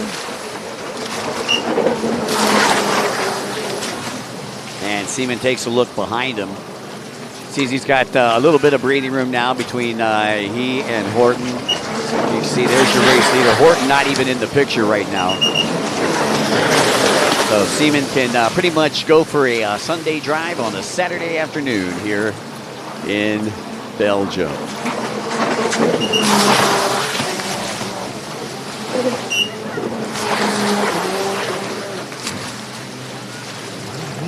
Seaman one more time through that outside split.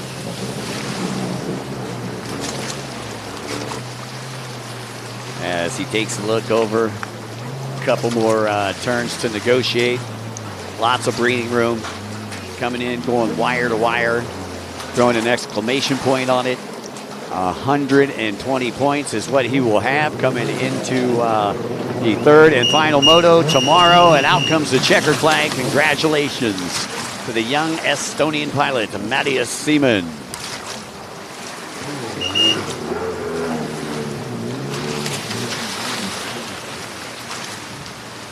And still waiting for second place, Horton. And Horton, I believe, just now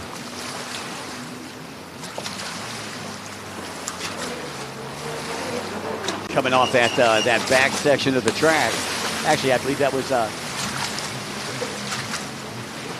Whitling that just came through in that third place. Horton came through in second. We didn't see him on the camera or on the monitor here, but I just got up from the seat, taking a look. Rashid Aldawas, boat number 17, comes through in the fourth place, and unofficially rounding out your top 5 on boat number 5 is Romain Bordeaux, who took a 5th in moto number 1. Folks, that's going to do it here for our Runabout stock class. You're watching the World Grand Prix number 1 WaterJet World Series round number 2 as a part of the Jet Tribe Euro Finals. Again, I'd like to say a very special thanks to here, the O2R Jet Club. Today's event sanctioned by the IJSBA, that's the International Jet Sports Boating Association.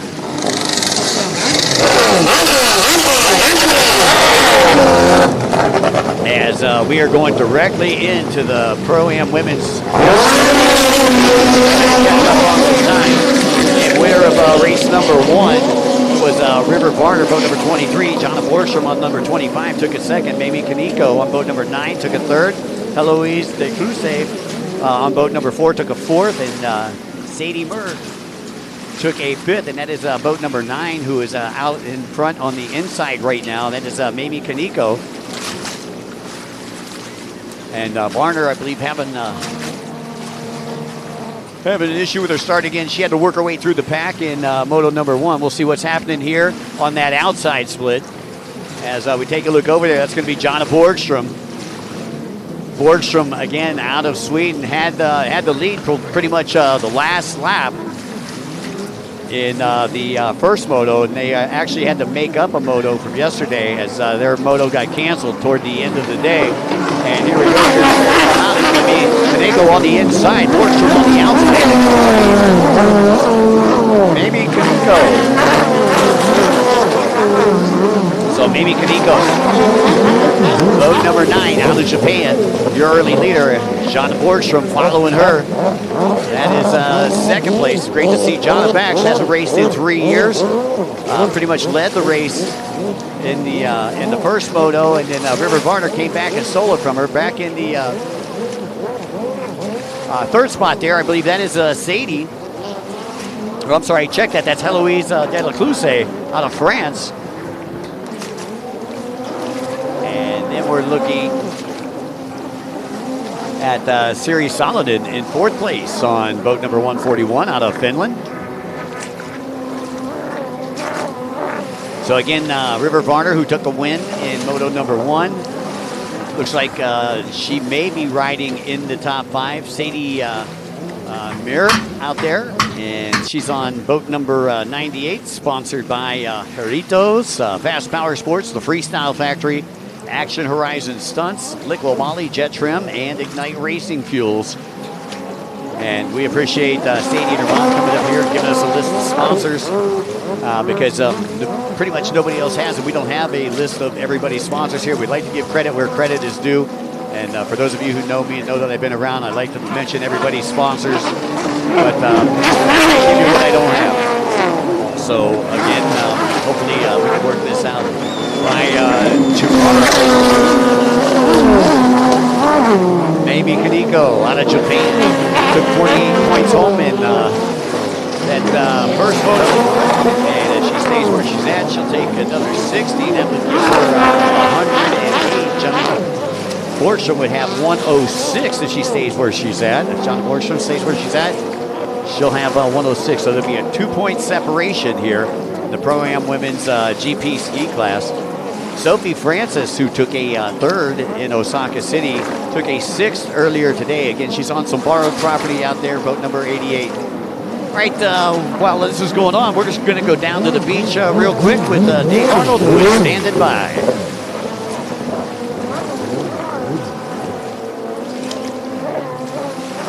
Well, here we are with motor number 2 winner, Matthias Seaman. You know, Matthias, what a crazy first race. You ran away. I think a lot of things going through your mind saying, can you back up Moto 1 win? Well, you did here in Moto number 2. So you had a great run in Moto 2. Yeah, I had. The Moto 2 was a little bit more easy because I got the whole shot. And then in the middle I was thinking that maybe I can relax a little bit, but then I had some fast guy behind me. And then I had to race again. Oh yeah, now you got Moto 3. Anything going through your mind? Anything you're going to do different going into Moto 3? I think when you do something good, you have to do the same. Just keep that status quo, we say. Yeah. Well, good luck to you in Moto number 3. As Cam Matthias Rinus walk away with a perfect score, we'll find out later today. All right, thanks, Dave. And Jonna Borgstrom looks like she's got a company right now. As we take a look at third place, there's Borgstrom on boat number 25. Currently sitting in that second place position to maybe Kaneko. Kaneko, again, I believe, taking a second place in Osaka City, Japan. As, again, we're on board with Jonna Borgstrom. First race back in 3 years. Let's take a look here at replay. Had a pass while we were down there with the interview. You can see just how close that was. And actually, that was Kaneko that got past. So Borgstrom now in the first place and Kaneko in second. So again, we apologize that we didn't have to pass live for everybody. However, I'm just doing what I'm told. So 8-1 Racing says, let's go Jonna. Sophie Miller says, go Sadie and Sophie. As we take a look, your race leader, Borgstrom, working her way through that outside split right now. And looks like she may have some a couple back markers in front of her. Maybe Kaneko still in second place out of Japan. As your race leaders get ready to come down the front straightaway. There's Kaneko going past the start as they work their way into the horseshoe over here, right-hand side of the track. And now down to the bottom right-hand side. Kaneko looking to take a points lead into the third and final round in Thailand. Once again, that's going to be going on December 16th through 21st. Everybody can make it out there to round number 3 of the World Grand Prix number 1 series. WaterJet World Series. We are live on Facebook, YouTube, and Instagram. Please make sure you like and share so everybody knows they can come back tomorrow and we can give you all the final results. River Varner looks like, she is out. What a tough break for the OnlyFans rider. Tough break there for River Varner, and as you see, her boat is already up on the trailer. Took a win in Moto number 1, and unfortunately having to call it a little bit early here. And I'm sure that's a feeling of relief there for Jonna Borgstrom, who got passed by Varner on the last lap in Moto number 1. Now they have maybe Kaneko up in first place here on the bottom left-hand side, but they just showed her getting passed, so not quite sure what's going on there. Boat number 141, yeah, that's Siri Solomon. Yeah, 25 is out in front. Boat number 9 is actually in second. And then you got, I believe, Siri Solomon right there too, who has moved up into that third spot, and Heloise Decluse has went back into fourth, and that's Solomon right there. That is our third place rider out of Finland, Siri Solomon, who took a 7 in Moto number 1. Got 33 points that she'll add to her total here. She would get another 48 if she stays where she's at in that third place position.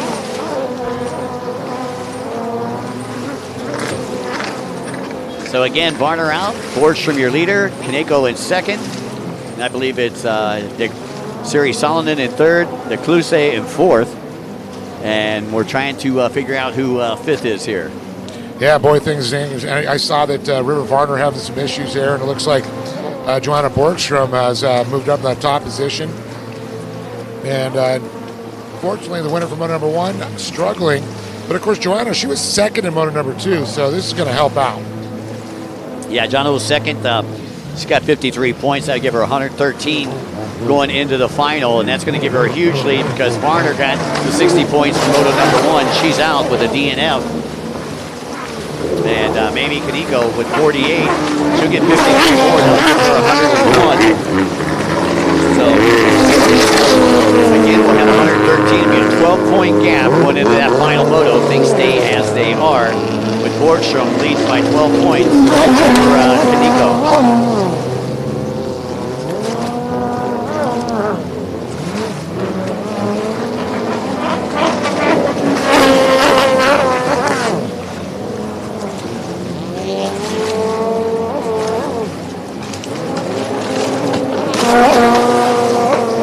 Here in the Pro-Am Women's Ski GP, they go 3 motos. This is moto number 2 of 3. Our winner from Osaka City, Japan, Megumi Hattori, not in attendance. Mamie Kaneko took a second there, currently sitting in second right now. And after this weekend, she's looking to be sitting first in the points. Sophie Francis took a third in Osaka City, took a 6th in Moto 1. And we have not seen her in the top 4 yet. So we've only went back to 4, haven't went back to 5 yet. We'll see if we can't get who is in 5th place as we go on board with Borgstrom. And looking behind there again, the number 9 machine. As we start seeing going around, it's kind of interesting because, Mamie,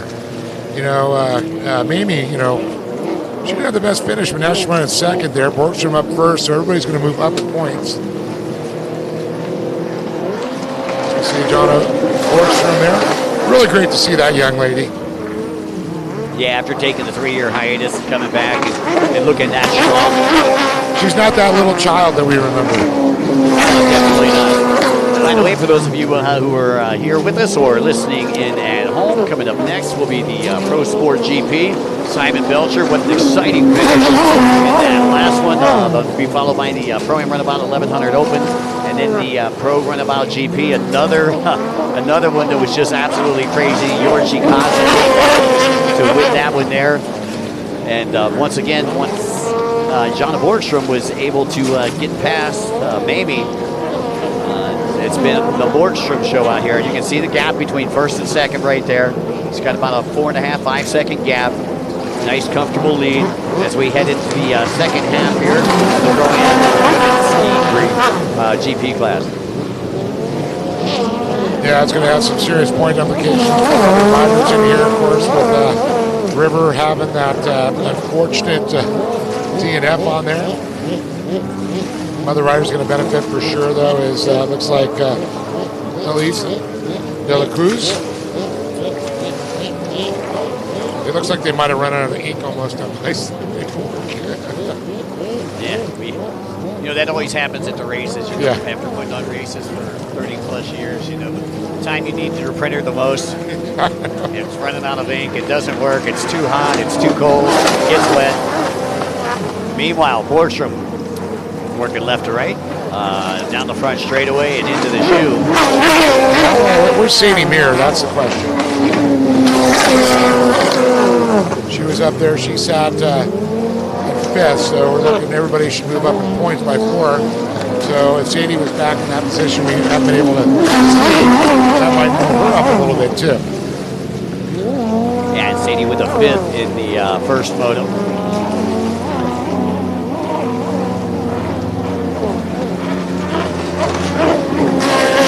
141 of Siri Salonen, still in that 3rd place position, and coming to us out of Finland. Very strong rider. Seen her in Lake Havasu the last couple of years. Yeah, Salonen for sure. Great representative of Finland and personal watercraft racing in general. Nice person both on and off the track. And that is your gap right there between 2nd and 3rd. That's Kaneko that just made the turn at the MasterCard buoy. You can see her leader coming in at the bottom left-hand side of the track. Yeah, it looks like Kaneko works them around. She knows the gap so much. Time's running out right now. Hold on to that position is what's in her head. She's thinking about points application, I'm sure. She knew going into this race where she sits. Right, exactly. And with 113 points going into the final, a 12-point gap, that's a pretty nice gap, and she's running very consistent. Mamie Kaneko would have, I believe, 101 points going into that series. Solomon, who had 33 in the first one, have 81. So I believe those would possibly actually Heloise DeCluse, who currently sits in 4th place, would have 86. So she would be 3rd place going in on the points. So we'll see what happens here. And again, tell you, hard luck award in this one right here goes out to River Varner. Yeah, definitely. We've seen it happen to her. We know she could ride. She knows she could come back and win. To have mechanical issues is so frustrating for any of these competitors. Hey, we'd like to say a big shout out to Jeff Kamikaze Cans, who is watching in.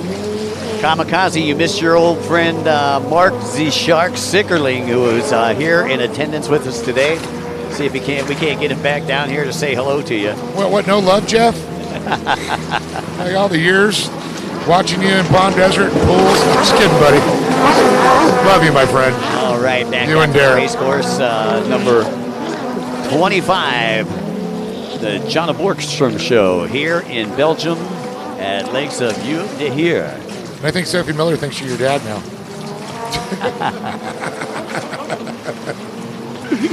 I believe he's out here. Yeah, Christian. We got to hang with him in Thailand a lot. I haven't seen him that much here, but we haven't really been here at the site, Brandon, other than when we've been working. Yeah, you can see the Borgstrom family up there, Finland, Team Finland cheering them on. White flag is out with Jonna Borgstrom, your race leader.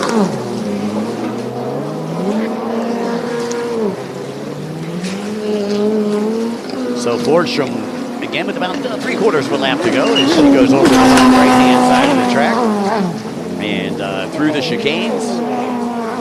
Borgstrom, again, once she got past Mamie Kaneko, has made this one look pretty easy, a lot different than what we've seen in that first women's Pro-Am ski GP class. Got to hand it to Borgstrom after taking 3 years off, and to come out and throw the spank down like this, that is something else. Was it 3 years of not riding or 3 years of not racing? There's a difference. Well, I think 3 years of not racing. Yes. Yeah. She honed the skills a few times, I'm sure. There she is at the MasterCard buoy one final time, and she'll opt to go to the outside.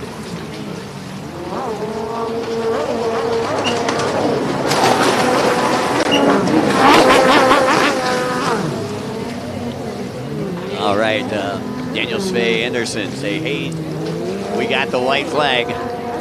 Well, now you not only got the white flag, you only got, I believe, 3 more buoys to negotiate. This one right here, and it should be coming up to that sweeper on the bottom left-hand side of the track. There it is, the sweeper down the front straightaway. And congratulations to that young lady right there, Jonna Borgstrom, on boat number 25. Take the win, and that is the Pro Sport GP. You can hear in the background. Congratulations, Jonna. And Mama's pretty stoked for her right there. That is awesome. She'll have a 12-point lead coming into the final over Mamie Kaneko. And you can see Mom's getting emotional. Pretty cool stuff, and Jonna's supported by Map Tuner. You can see the Redder crew helping out with Jonna. Gunnar jet pilot. As the Sport GP getting set to line up. This is the conclusion of our women's ski Grand Prix class. We take a look here. We'll be right back with the Pro Sport GP after these messages.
All right, here we go with the Sport GP class. Well, I'll tell you, it was a nail biter in that first one. Top of Tarawai, Johannesson, who we're taking a look at right there. Got past in the split section, last buoy by Simon Belcher out of Great Britain. Belcher will be on boat number 111. Johannesson out of Thailand will be on the 951. Taking the third place was Philin Sali out of Cambodia on boat number 33. Omat Sali on boat number 77 took a fourth spot in moto number 1. Supatat Pukrotol on boat number 45 was in the fifth spot. Robin Sylvester out of France on 148 was in sixth. And Graham Leach out of Great Britain, boat number 59, took a seventh place. As we take a look at Leach right there, he was hanging out with some of the Bushel team. Like the Brits, they just got finished, I believe, with their JSRA, or most of their JSR season. Big shout out to Thumper, who may be watching in. Tim, one of our broadcast one of our broadcast partners. I'm going to say broadcast. I'm going to say broadcast brother. Broadcast brother. Simon Belcher looking at the winner right there. And there is the Flamingo Nop rider, Omat Sali. Again, Omat taking a fourth place. As we take a look at Sylvester, and I believe that's your riders that are going to be on the inside pole.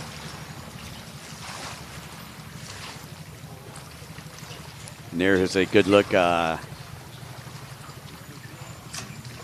Johannesson. He'll be in pole position on the outside. Belcher will be in pole position on the inside.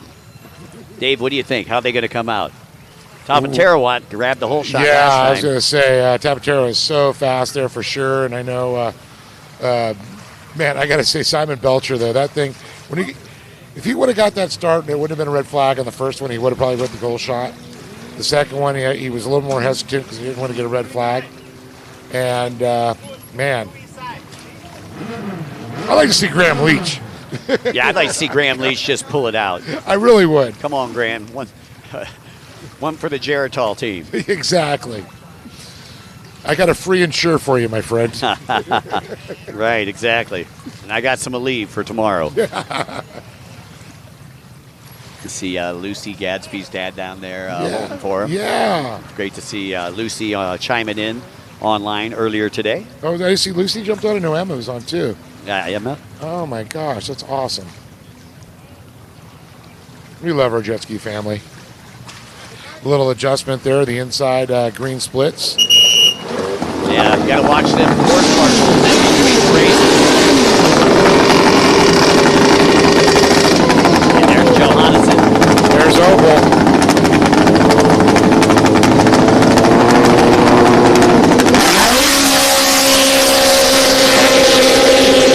Solly with a pretty good jump on the outside. Johannesson right to the left of him, and we'll see as they hold their line and going into turn number 1 on the inside. It's going to be Belcher on boat number 111 out of Great Britain. So we'll see him the inside. Who's going to get the outside? I'm going to say it's going to be the 951.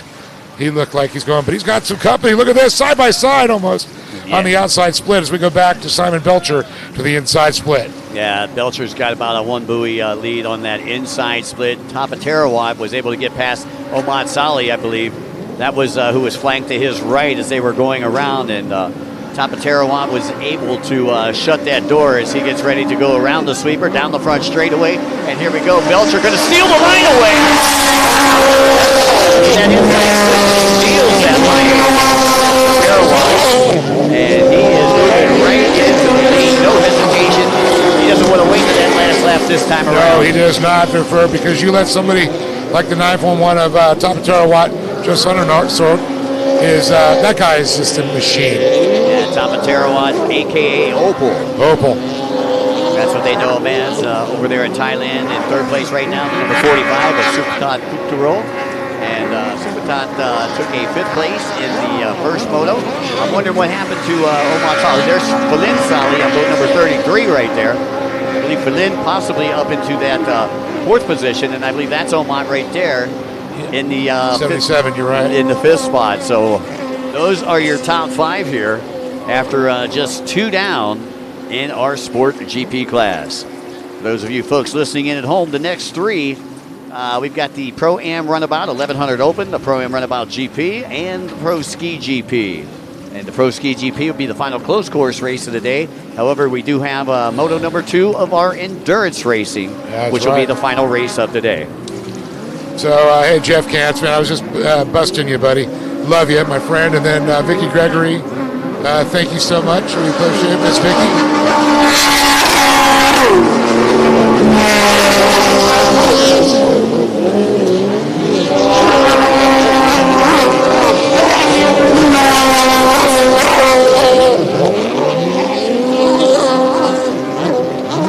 Hey, by the way, I'd like to give a shout out to Amelia, who is hanging out right by one of our speakers out there. Samantha Shortland says, "Hey, girl, what's happening?" Oh, yeah. From Samantha. We take a look at the replay here, and just look how close they are. And Staf De Pooter trying to steal that line away, and does steal the line away from top of Tarawad. And you can see he was coming from the outside, had the drive coming from that outside split, and is just going to cross over and slam the door shut. So great camera work there from the production team. See some Omat Saleh fans chiming in there. That's the love. Going Omat. And I believe that was Belcher that went to the inside. Fukratol in second place went to the outside. And we're taking a look at Belcher right there. Inside are the green buoys. The outside are the blue buoys. For those of you who may just be tuning in here, the World Grand Prix number 1, WaterJet World Series round number 2. Fukratol in that second place position. And again, he's coming from that outside split. He'll be on the bottom left-hand side of your screen. It's like, you're not going to steal my line. Right now, the 45. Another left. And right behind is going to be Opal. Sharpataki. And the 33, of course, that is our good friend Dylan Solly. Followed by the 77 there. That is, of course, Omat Solly.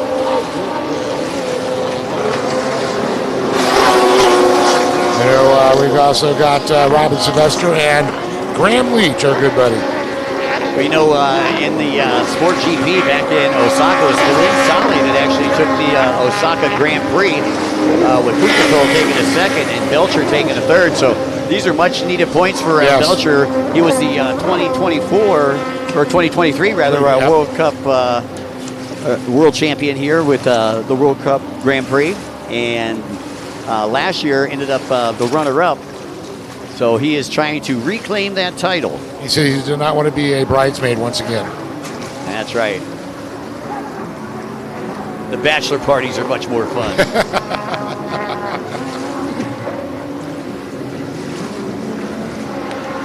And there's Fukratol, who is working the outside split. Belcher on the inside split. You see Belcher coming out. There's Fukratol. Is he going to try to steal it away? Oh, no! Side by side, and Fukratol moves into the lead. Fukratol was 5th in moto number 1. So far, that's still keep Simon Belcher's just got to keep Opal out behind him. That 60 points really would have helped Belcher. But still, he'll have 113 points. As we take a look at this pass again, that's Fukratol on the outside, bottom of the screen. And you can see just the power in that boat right there from Fukratol. And you see Simon didn't want to lift at all. He was first trying to lift that buoy first. That's confidence. Neither one of them looked at each other. No, you know, I'll tell you what, you got to have a lot of trust, a lot of faith in that guy right next to you, you know, that they are going to hold their line. And Belcher actually probably could have stolen away that line, but he's not that kind of racer. You know, he wanted to do it his way. Could have slightly moved over and pushed him away. Could have moved him over, pushing to the window, to the wall. And out the back door. 10-4 on that. So again, you got Belcher on the inside, Fukratol on the outside, and I believe that's top of Tarawad also on the outside right there on the Freedom Racing boat, currently sitting in 3rd place. Back in 4th, it's Feline Sali and Omar, also number 77.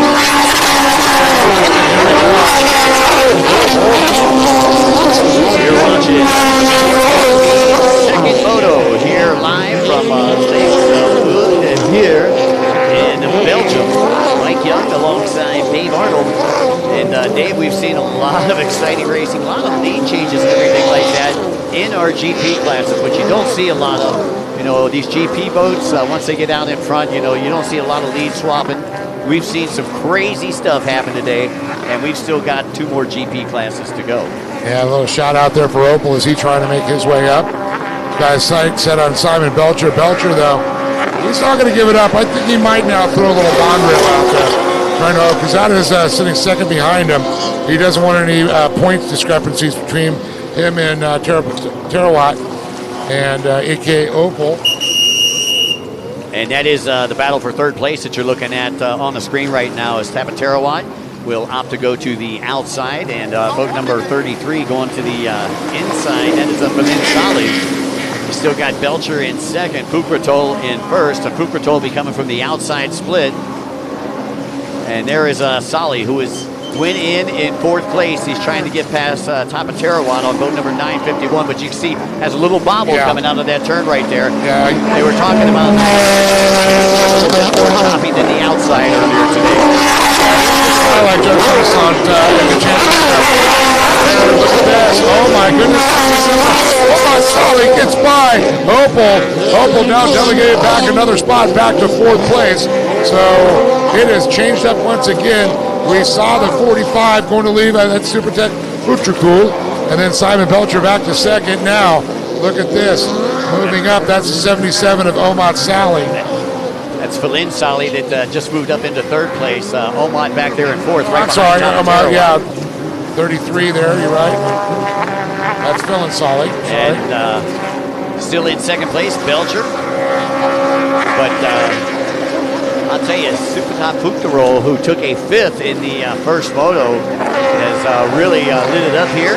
He had 39 points coming into this one, taking that fifth place, another 60, give him 99 points. Belcher had 60, another 53 would give him 113. Tapaterawatt, who just went into fourth place at 53, he'll have 96. And Falin Sali, who had 48 in the first one, at 48 in this one, also have 96. So things are going to be knotted up with a big lead from Simon Belcher, because the simple fact is that Pukratol took a fifth place. So that's right. So he's going to have a heck of a lead coming into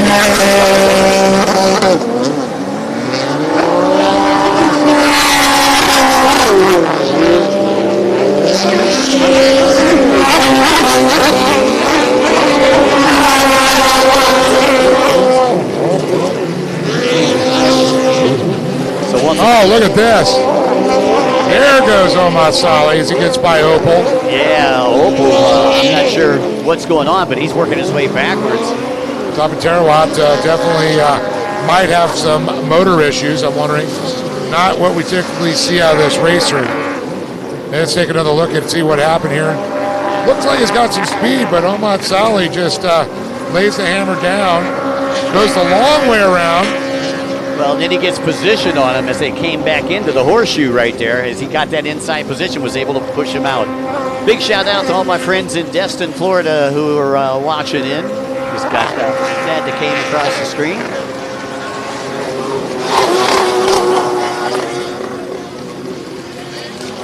Yeah, it used to be near my old hometown of Fort Walton Beach. The old Emerald Coast? Yeah, we got a bunch of friends. We used to race the national tour there for many, many years with the IJSBA.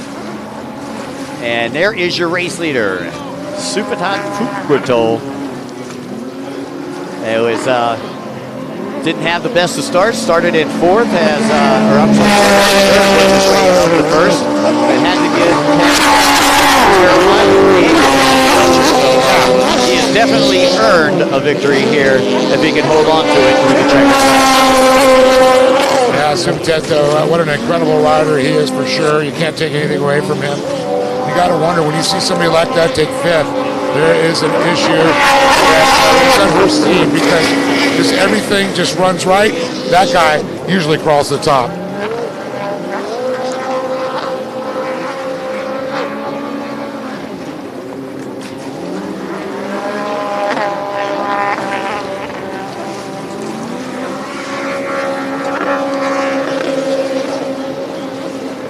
Falin Sali, boat number 33, still in third place, and you can see second and third right there. That is Belcher that is in front of Sali right now. That's Falin Sali. You got Falin and Omed Sali. Belcher, again, he's going to go to the outside. Falin Sali to the inside.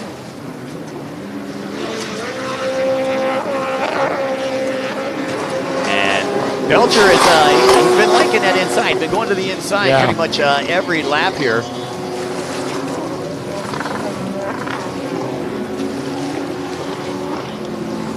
Simon trying to give everything he can right now.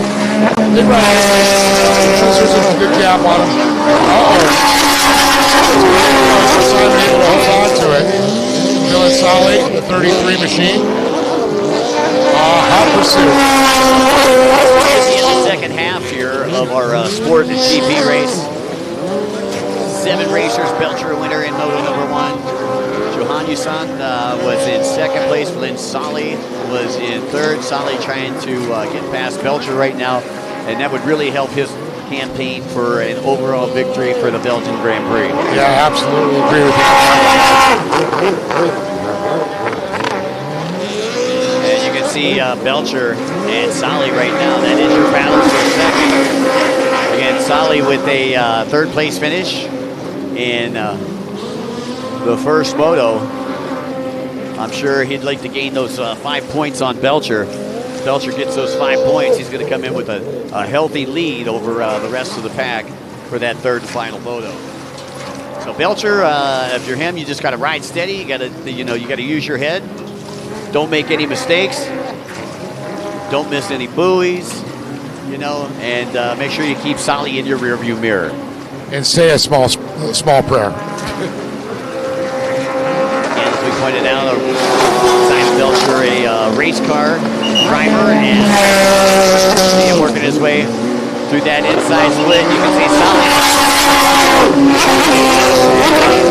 I don't know, they went in pretty even, they came out pretty even, and still no white flag yet. Again, there it is, the white flag is out, Mike. This is the last lap. Okay. Pro Runabout 1100 Open class will be coming up next.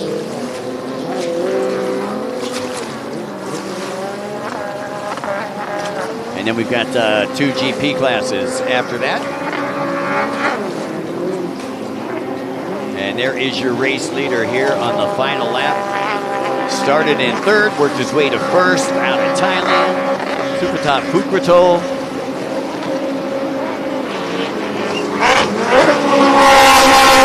Yeah, that's boat number 148. Robin Sylvester's trying to race and doesn't realize that's your leader. You're not in the race. Yeah, somebody hit him with that blue flag with the yellow stripe. Well, the checker flag's going to be coming out for Supertet, though. Supertet Putrukul. Boy, I remember that 45 in the old X4 holes, and he was so dominant. They show up there back in the day. Team Flamingo bringing everybody out. Yeah, takes one hand off the bars. That's not smart with only that one buoy to go. And here we go. Fukrotol will take the win.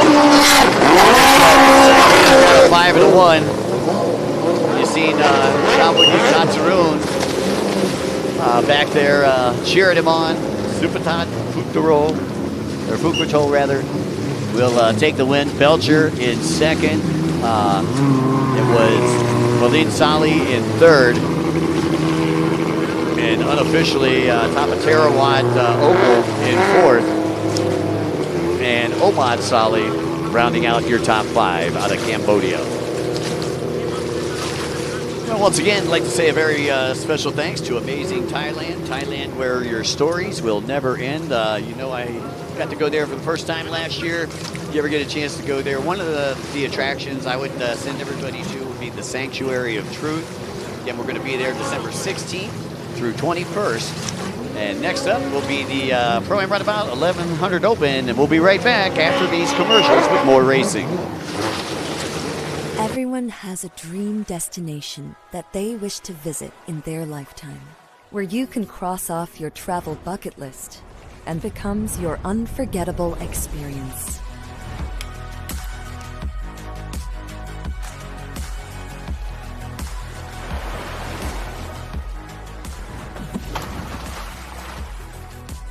Let your never-ending stories in Thailand inspire the world. It's time for Thais to encourage each other.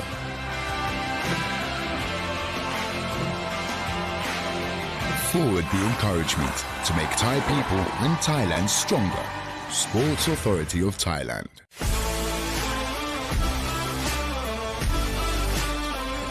National Sport Development Funds. Presented by Freedom Racing. And welcome back here as we get ready for another moto here for moto number 2s. Once again, I want to thank everybody for joining us here at the beautiful lakes of which is the lakes of the Water Hour. As we're looking down there, you see the 33 machine.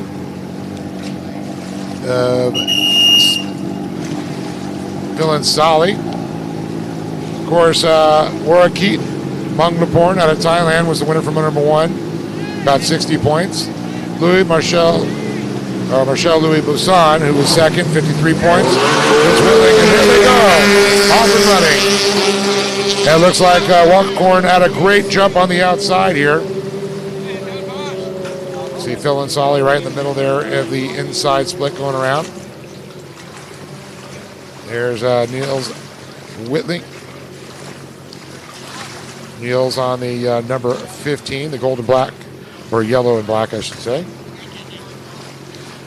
Kind of the got a little blue in there too, looking good.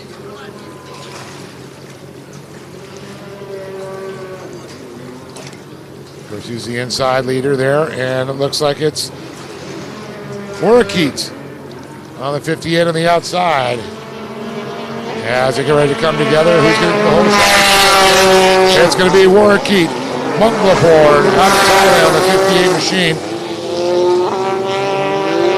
And he is hauling the mail there again. Runabout 1100 open. Not quite to the GP.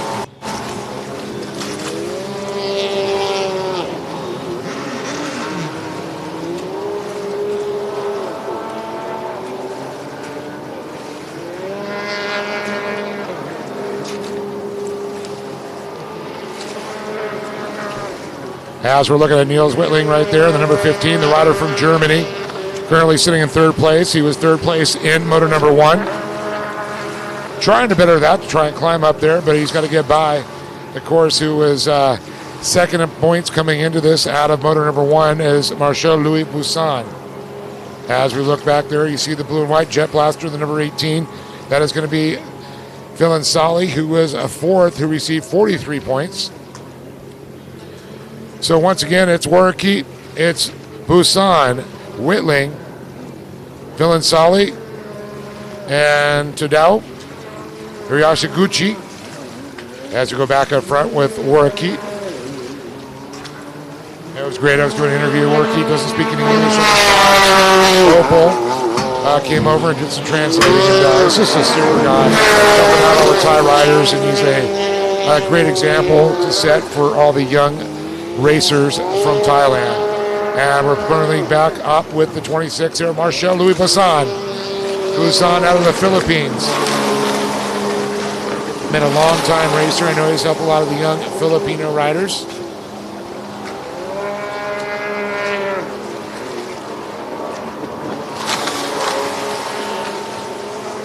That's why I'm surprised Arnold Martinez is not watching, representing the Philippines.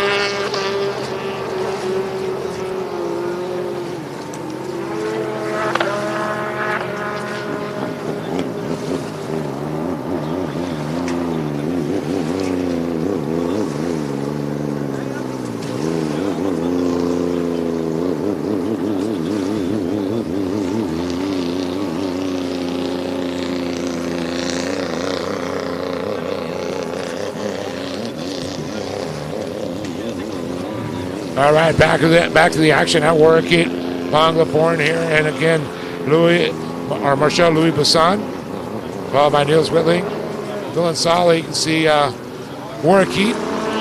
Man, that thing is sharp. I never would have thought gold and purple go that well together, but I guess it does. We'll call it a Mardi Gras thing, kind of like a New Orleans thing, even though it's in Thailand.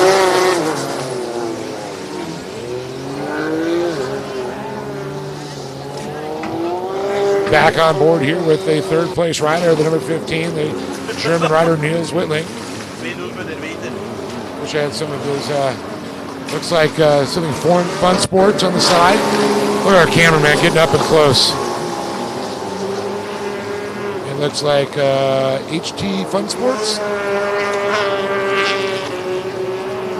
One of his sponsors there, below the bond rail. Feeling solid on the Team Flamingo, Knopf installation from Cambodia.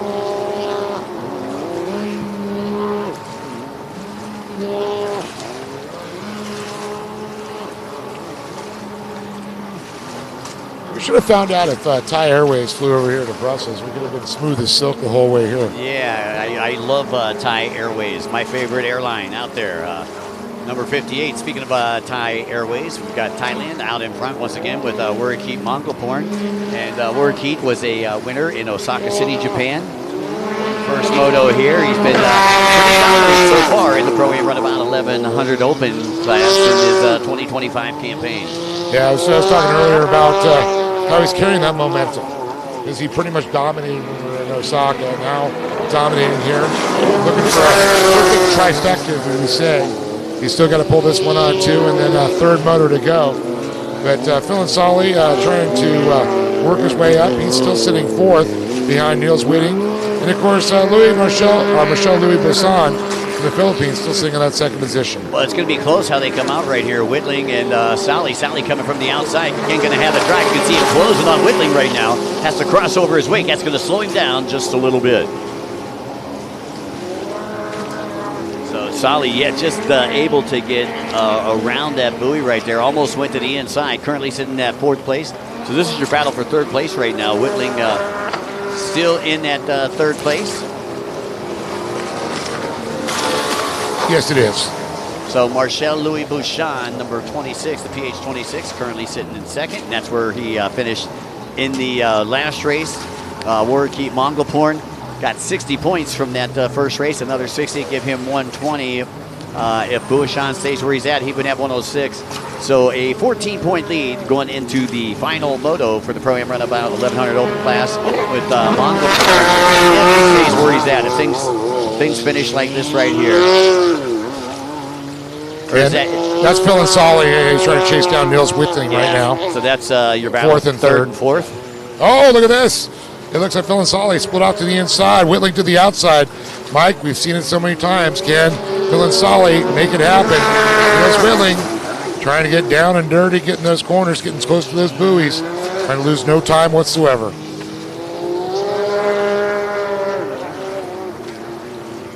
Well, taking a look at Solly. Solly's going to be on the inside. And here we go.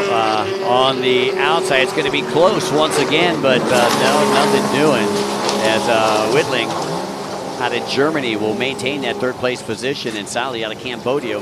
He lost his lanyard, and that's going to give Wittling a bunch of breathing room right there. Well, I saw him really sawing. Now he's having problems starting his boat. Yeah, he was like sawing it. There's something going on. Look at that. He's like, what, something wrong with my boat?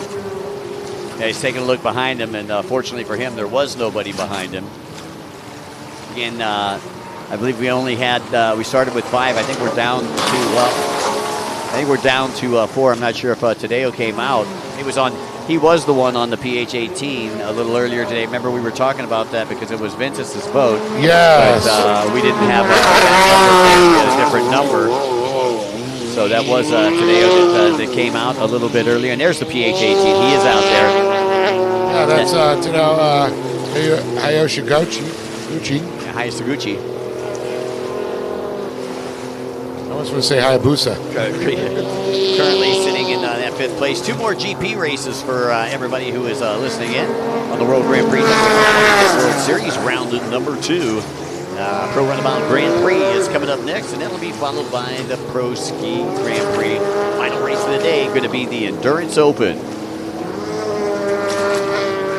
So once again, folks, if you like what you're seeing out here today, make sure you phone your friend, let them know they can type in Jet Ski World Series on Facebook, YouTube, or Instagram. And check out all the final motos tomorrow. Got a full day of racing. And I believe tomorrow morning we're going to get started right around 8 a.m. with the amateur ski 4-stroke lights class, and we're going to be running until about 4 p.m. I would say tomorrow ish, and then we'll have the awards later on tomorrow night. Once we know a little more about that, we'll let everybody else know. Your top 5 once again. It's Workateed out in front, Flying Buishan in second, Whitling in third, Solly in fourth, and boat number 18. Did you just see the sponsor there on Workateed? Thai Life Insurance. How cool is that? And a big corporate sponsor like that. Hey, that's good stuff right there. Yeah. You want to bring people into the sport that aren't already into the sport, because those sponsors that are into the sport and they're sport related, everybody asks them. Exactly. You need to go and think outside the box. And that's one of the things that I did with promoters several years ago. I started going to these sports conferences, mainly the Teams Conference and the Connect Sports Conference in the United States. And I used to tell promoters, hey, listen, you need to go to these concerts because the government actually gives cities money if you can turn heads and beds. If you have a big enough event and you can bring sell a bunch of hotel rooms in any town, well, they've got a certain allowance of money that they can give you. And so then you're working outside the sport. You still have more money to pay for what you need to do. And literally, it just helps everybody. Well, that's what we call, you got to get away from the endemic sponsors. You go non-endemic. Okay, yeah. You said endemic, and all I could think about was coronavirus. That's pandemic. That's pandemic. No, that was plandemic. It wasn't pandemic. But non-endemic means outside the sport that you're in. Yeah, exactly. You look for the Coke, the Pepsis, the Tides, the Perel. And special thanks to the O2R Jet Club. We're watching the WaterJet World Grand Prix round number 2 here live from Belgium. Still got a couple more races to go today after this Pro-Am Runabout 1100 Open class. That guy right there in command in the driver's seat, so to speak. And that is... well, you don't say so to speak. He's in the driver's seat already. That guy is on fire when it comes to racing in this class. Yeah, he's pretty much been dominant here in the Pro Runabout. Osaka, Japan, now Belgium. The guy just wants to put a stamp on it. You don't need to stamp his passport because it is stamping it himself. Well, the current world champion in his class is the T142 out of Thailand, Cassidy Terapetit. But he is stepping up and moving into a faster class. So this class is wide open for a new champion. And Wurakit is looking to step in and fill those shoes. Yeah, that's just, the guy is just a heck of a young rider, I'll tell you.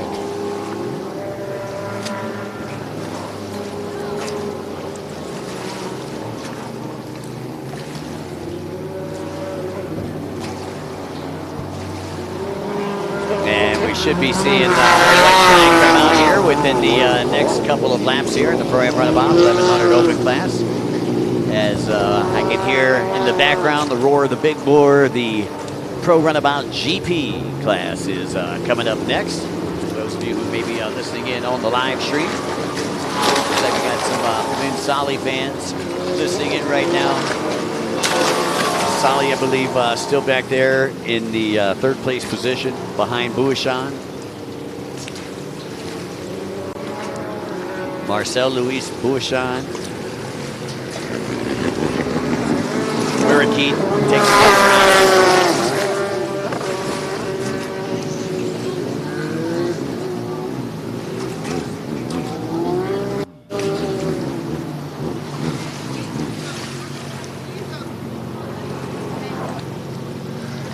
And there we are at the MasterCard buoy, top left-hand side of the track. Your race leader. This time looks like he's going to opt to go to the inside.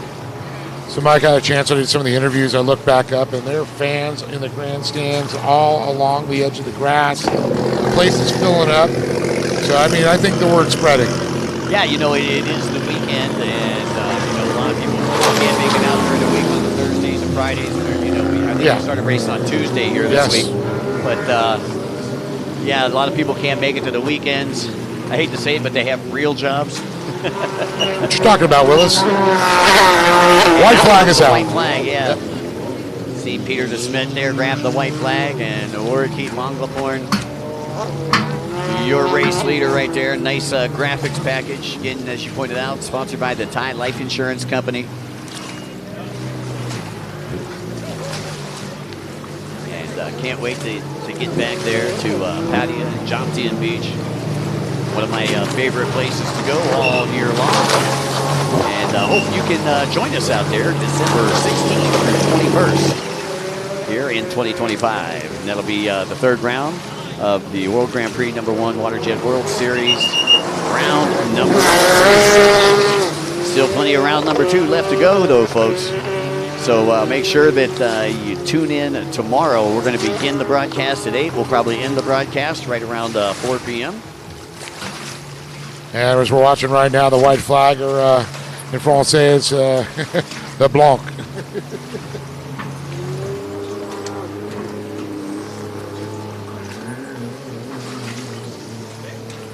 Drapeau blanc, I believe, white flag. Bless you.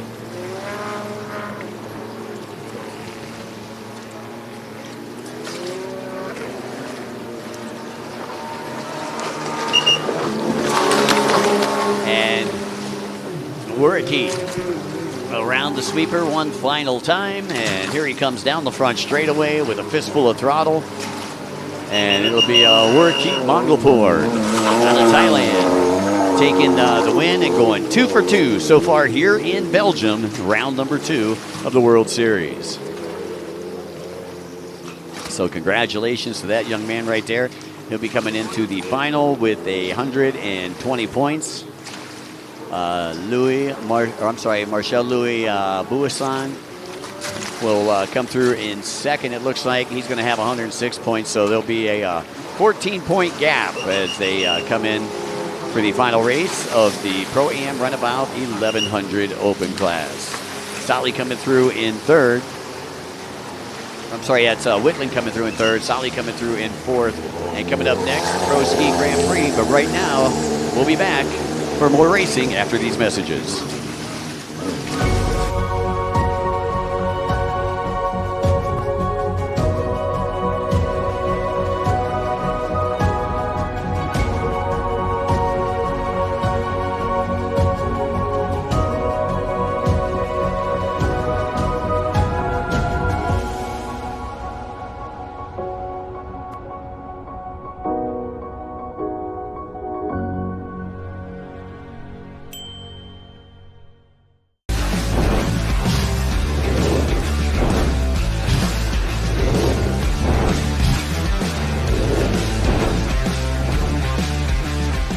Jet Tribe.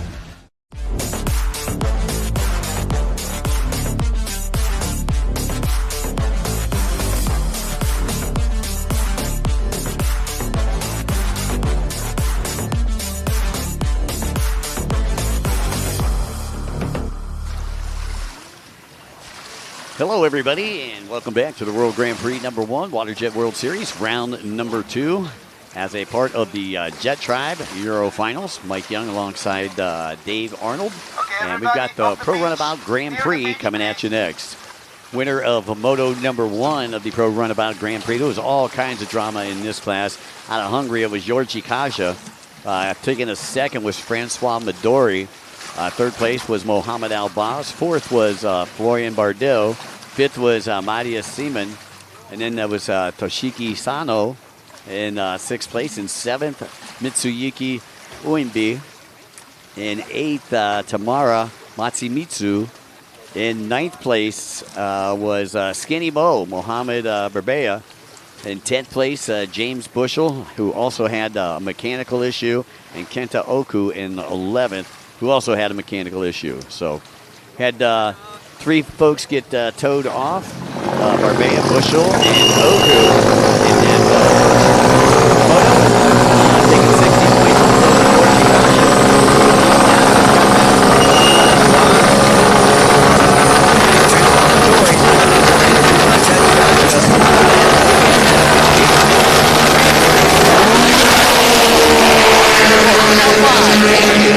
Mohamed Albaz on the inside for on the outside, Mohamed Burbea, and that's Albaz on the inside. As he takes a look over, he'll find his teammate. And they set these boats up, according to Georgie, when I did the interview with him a little earlier today, they actually set these boats up for drag racing, the two Kuwaitis. Really? Yeah, Albaz and that's why the Burbea. handling is better on Yorgi, because he said he worried more about handling. And here we go, getting ready to come down the front straightaway. Again, it's going to be Burbea on the outside, Albaz on the inside, and Burbea comes out right behind him. Very similar to what we've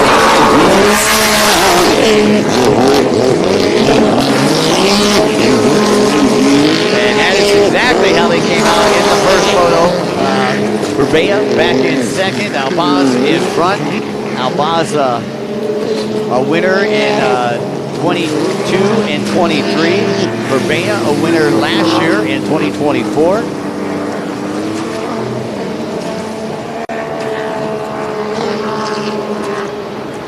And it looked like boat number 18 up there in the mix, who had a mechanical issue. In moto number 1, took an 11th. That was Kenta Oku out of Japan. As you see, 1, 2, and 3 over there. Running along the dam side. Let's see if Kaja, where's he's at, and he's going to be starting to, again, look for other spots. Pro-Am Ski GP coming up next, but we've still got a lot of time before we see them, as Mohamed Albaz is your race leader, and there is Oku out of Japan. And Oku, sponsored by O'Toole, who had an issue. Number 1.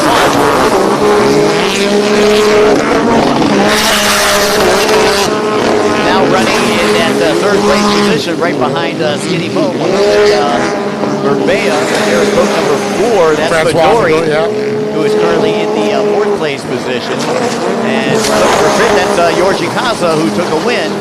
And you know what? He had a bad start in that first one. He said, you know, I just kept my head down, kept plugging away, and, you know, he picked everybody off one at a time. So this time, it's going to be tougher for Yorji, because he's got Midori in front of him, whereas he had Midori behind him, chasing him that whole race on the last race.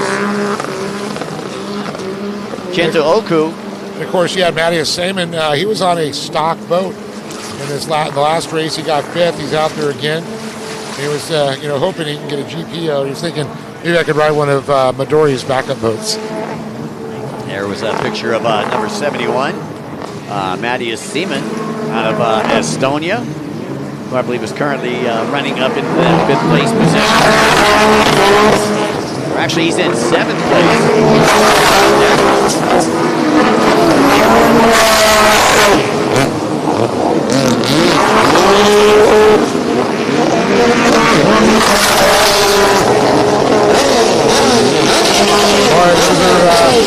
I didn't say it this way, but this sounds like some pissed off motors going by, that's for sure. Like Oku trying to keep that motor together here on this one. Looks like that's Midori in 4th. Right behind him, Kaja in 5th. Kenta Oku, who came in on the gap, took an 11th place in moto number 1. And only the top 10 getting points. So he didn't get any points in the first moto. He picked up 48 here in the second moto. Meanwhile, Skinny Mo still in second. Mohamed Albaz, your race leader. Midori back in 4th. Kaja in 5th. And of course, we're going to be probably keeping an eye on Yorgi, because we know how that man works. He definitely will start picking people off. He didn't get the greatest start in moto number 1. Looking to do a little redemption. And how about Kenta Ku? You talked about him on the hook in moto number 1. He's up there in the fight. Well, we had 3 on the hook in moto number 1. And look at Midori now. He can get past Kenta. So Midori moves into 3rd place. So Midori now with Kaja behind him. Just think about, let's take a look at now this pass Mike talked about. Yeah, look right there. You can see Midori coming from that outside split. had the drive going down the front straightaway and just slams the door shut before they went into the horseshoe. Now think about Midori. In 2 more races, they're going to go out and race, what, 35 minutes? Yeah, Midori 35 minutes plus a lap that's after the next race. So, you know, he's out here getting ready for that endurance race. He took a win yesterday in the endurance open class. And I'm sure he'd like to back it up with a win here today. However, he's got Hajime Ishihai that he's going to have to deal with, who was a winner in Osaka. And it looks like we have a new leader out here. They're saying that Skinny Mo has went into the lead. Albaz. Yeah, I was looking for Albaz, and what happened there? On that side split. Midori just goes past Skinny Mo.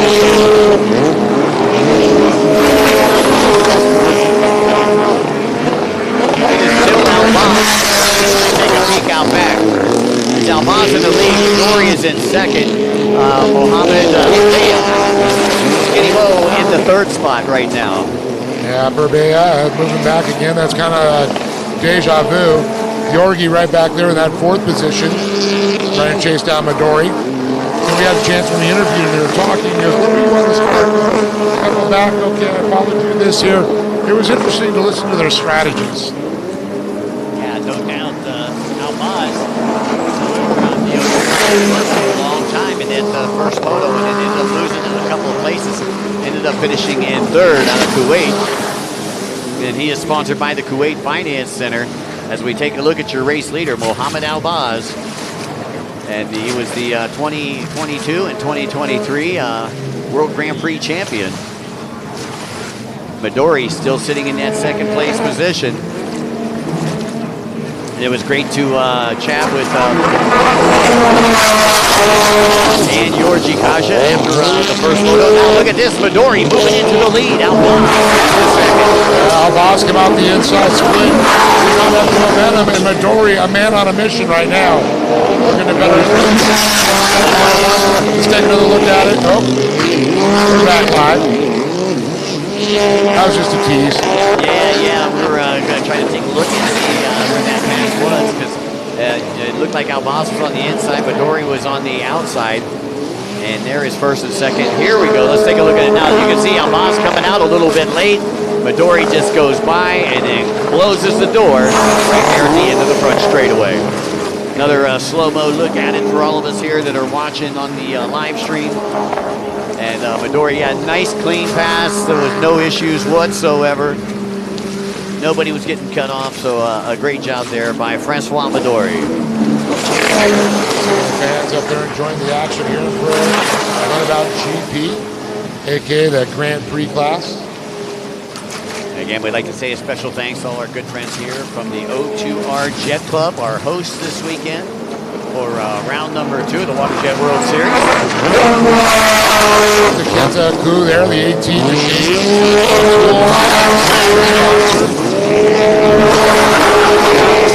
Is Kenta still in the he might be in 4th. So yeah, I believe he is sitting 4th. Yeah, so you got Skinny Mo in 3rd. And then you got Albaz in 2nd. And your race leader is none other than Francois Midori, who took a 2nd in moto number 1. So starting to do some moto math here. They got 4 motos in the Pro Runabout GP class. Yorgi Kaja was 60 right now. If he took a 5th place, he would get 39 more. That would give him 99. Francois Midori, a 53. 60 would give him 113. Mohammed Albaz, a 48 to 48, would give him 96. So those would be your top 3 right now. As we would go into the final, and that would give Francois Midori a 14-point lead over the rest of the pack going into the 3rd moto. But remember, 4 motos, not just 3 motos. That's right. Here in the 2 today, 2 tomorrow to finish out the leader. A lot of time on the clock as Midori continues to circulate down position. Midori riding for Easy Rider. Raja. And Kaja making a move on Kenta Oku right now. And Oku able to shut that door and slow down Kaja. As Yorji Kaja works his way through the chicanes up there, and him and Oku head to the top right-hand side of the track. And I believe that is your battle for 4th place? Yes. Yeah, that's what it looks like. Battle for 4th. Albaz. That's your race leader, and he has got some issues. Actually, I think Albaz was back a little bit because Midori went in the lead. That's who he was in second. He was in second. Yeah. And now Albaz may have to pull off a little bit early. And that is great news for Francois Midori. And you can see the guy's going to work on that boat frame and try to get it back out there. Got some water in that thing? I would say it took like 7 people to pick that boat up.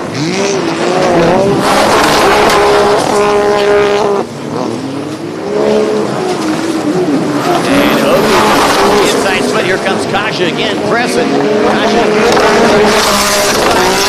That pump wash being tossed out by Oku. Oku on the red boat out there. Kaja with the yellow dry suit on underneath his vest. All right. Oku has moved up into that 3rd place position. And of course, you know, he's on that red number 18 there, as we saw. Yorgi on the all black number 5 machine. He's got the yellow sleeves there, easy to identify. Kaja up to 4th place, so instead of 5th, so that would give him 103 points. Francois Midori with 113, so that would make a 10-point difference coming out of the second moto.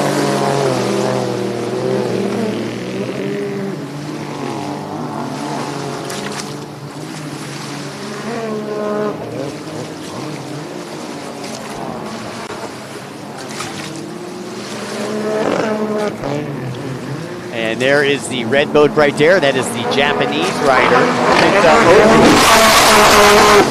Oku still sitting in 3rd place position, but he's playing the spoiler out there. 11th in moto number 1. And there is Kaja. As you can see, the G-force Kaja as he's coming into those turns hot on the outside split. And now working his way down the front straightaway. Georgie up into 4th. Kaja, easy to identify, the all black number 5, the yellow dry top on there. Well, so he's trying to keep his muscle. I was asking him, does he get warm out there? And he goes, well, when my muscles are warmer, they work when the cold water hits, kind of cramps me up a little bit.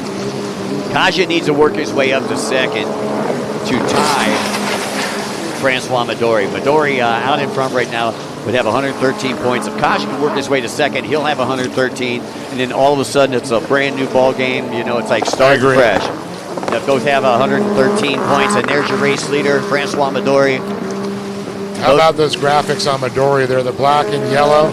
Yeah. A good contrast. And really like his helmet. I'm loving these paint jobs, the wraps, some of them on their helmets. Easy to identify him that way. The number 4 rider out of France. Yeah, he's got the orange vest on, orange and black jet line. See him working his way down that front straightaway into the bubble.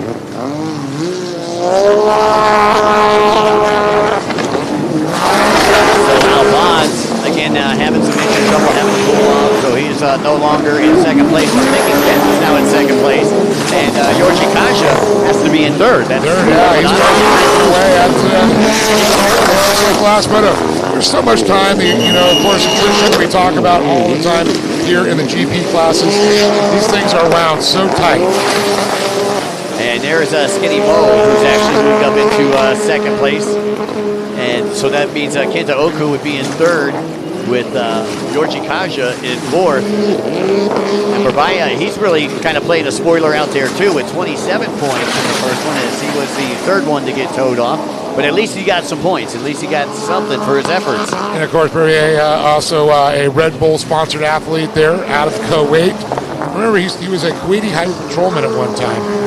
So, I mean, the guy knows how to go fast. He knows how to catch fast people. That's right. But I love the red and blue and the yellow on there as we go back to our leader, Francois Midori, the easy rider. with that awesome wrap on the ski, the black and yellow. Stop to identify. Goes through the finish line and over toward the bubble. Kansas. Red and black both, white numbers coming down the front straightaway through the Red Bull finish line.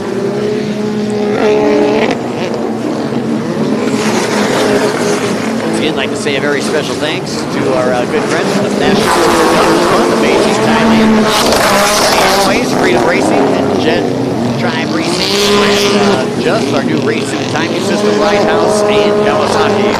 All our main sponsors here for the World Grand Prix Series.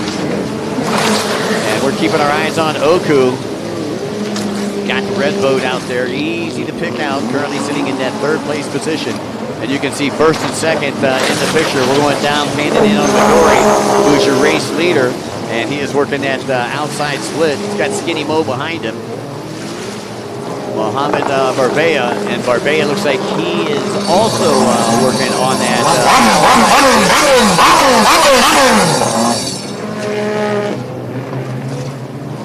So your race leaders all on the outside right now as Midori comes out the Red Bull start finish line.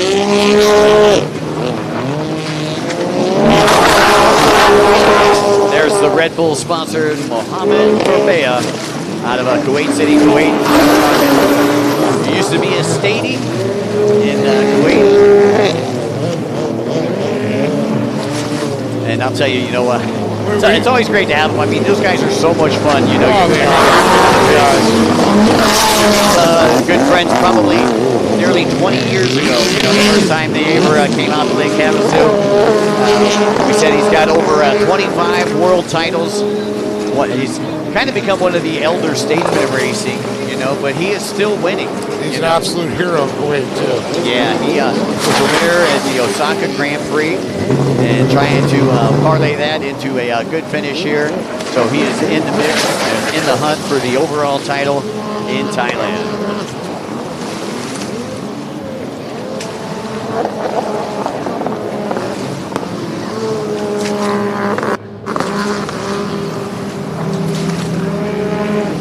You can see your leaders all over there on the outside split. And the around for Francois Midori.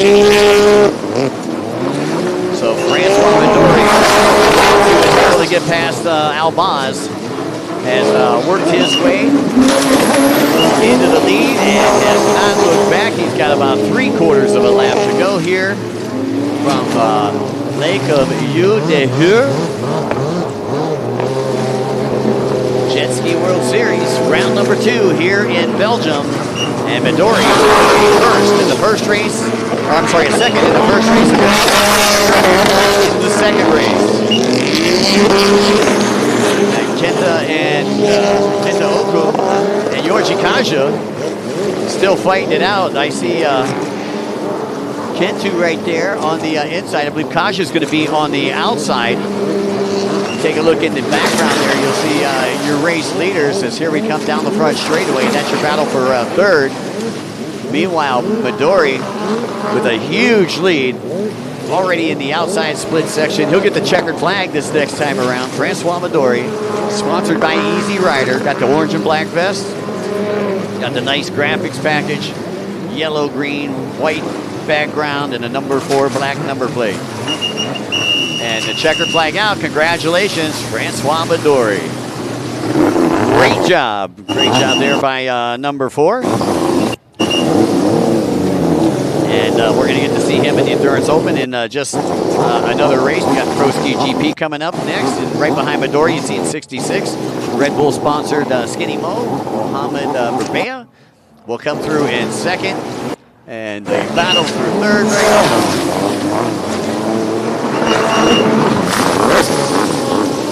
I seen Kaja just came through, and I'm looking for Kenta Oku.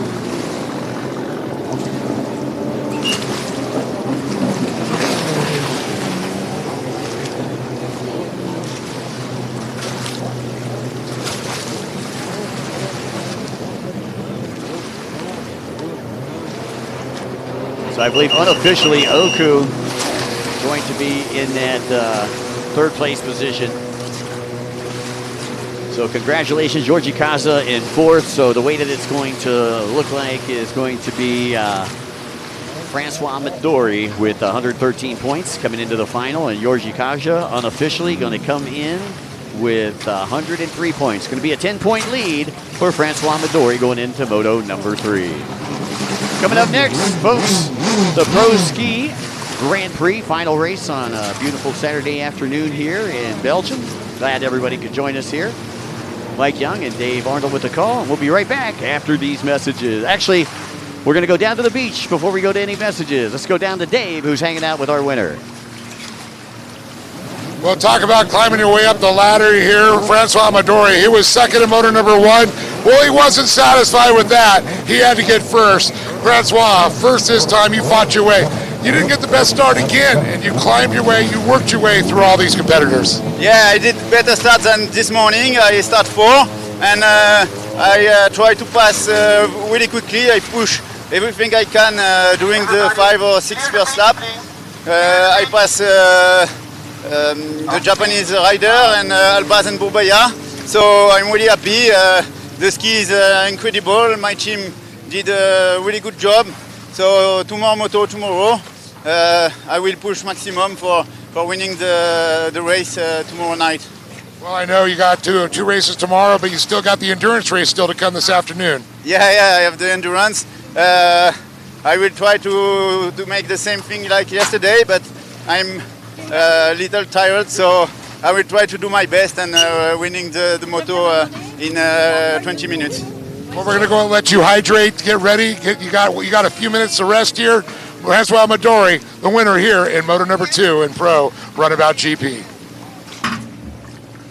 Well, congratulations, Francois Midori, winner of that second Moto Pro Runabout GP. Coming up next, Pro Ski Grand Prix. Now, you know, if you watched the first Pro Ski Grand Prix, you heard me say, like right at the end, Breder was able to get past Wilson on that on the final buoy. Okay, so Wilson had led the whole race until they went into the split for one final time. We'll talk more about that after these messages.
All right, folks, welcome back to the World Grand Prix number 1, WaterJet World Series, round number 2, as a part of the Jet Tribe Euro Nationals, or Euro Finals, rather.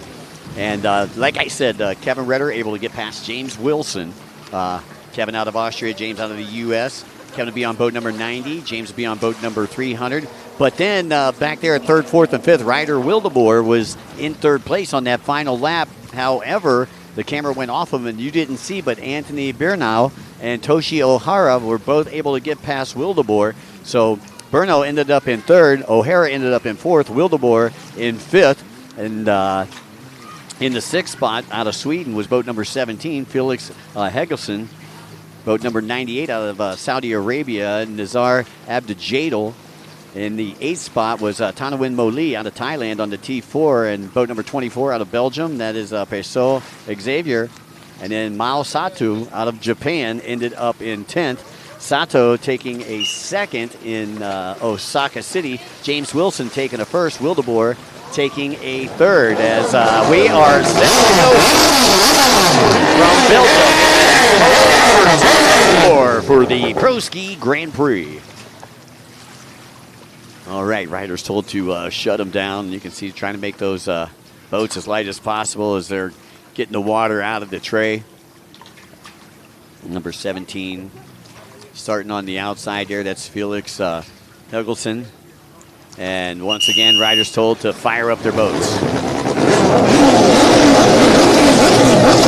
once again, here we go from the O2R Jet Club in Belgium.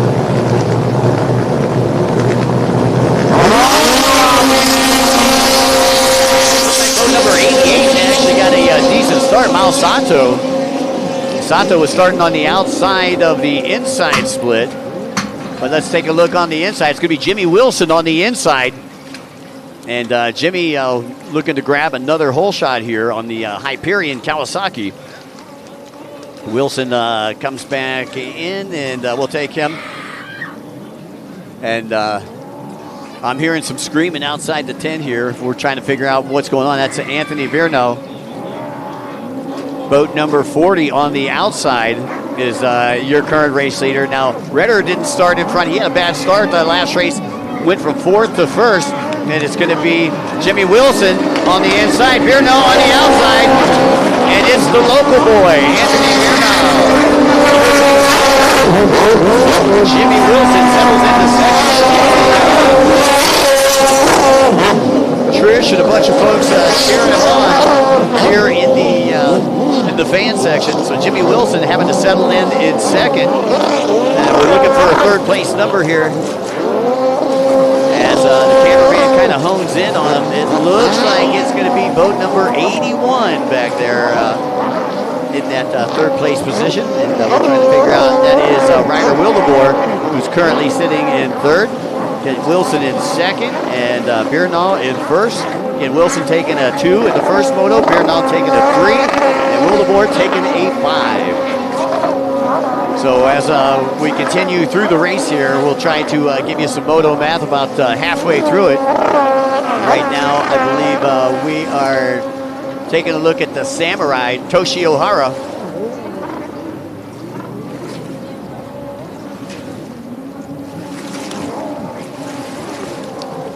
And there is boat number 17 coming into the picture, Felix Helgelson.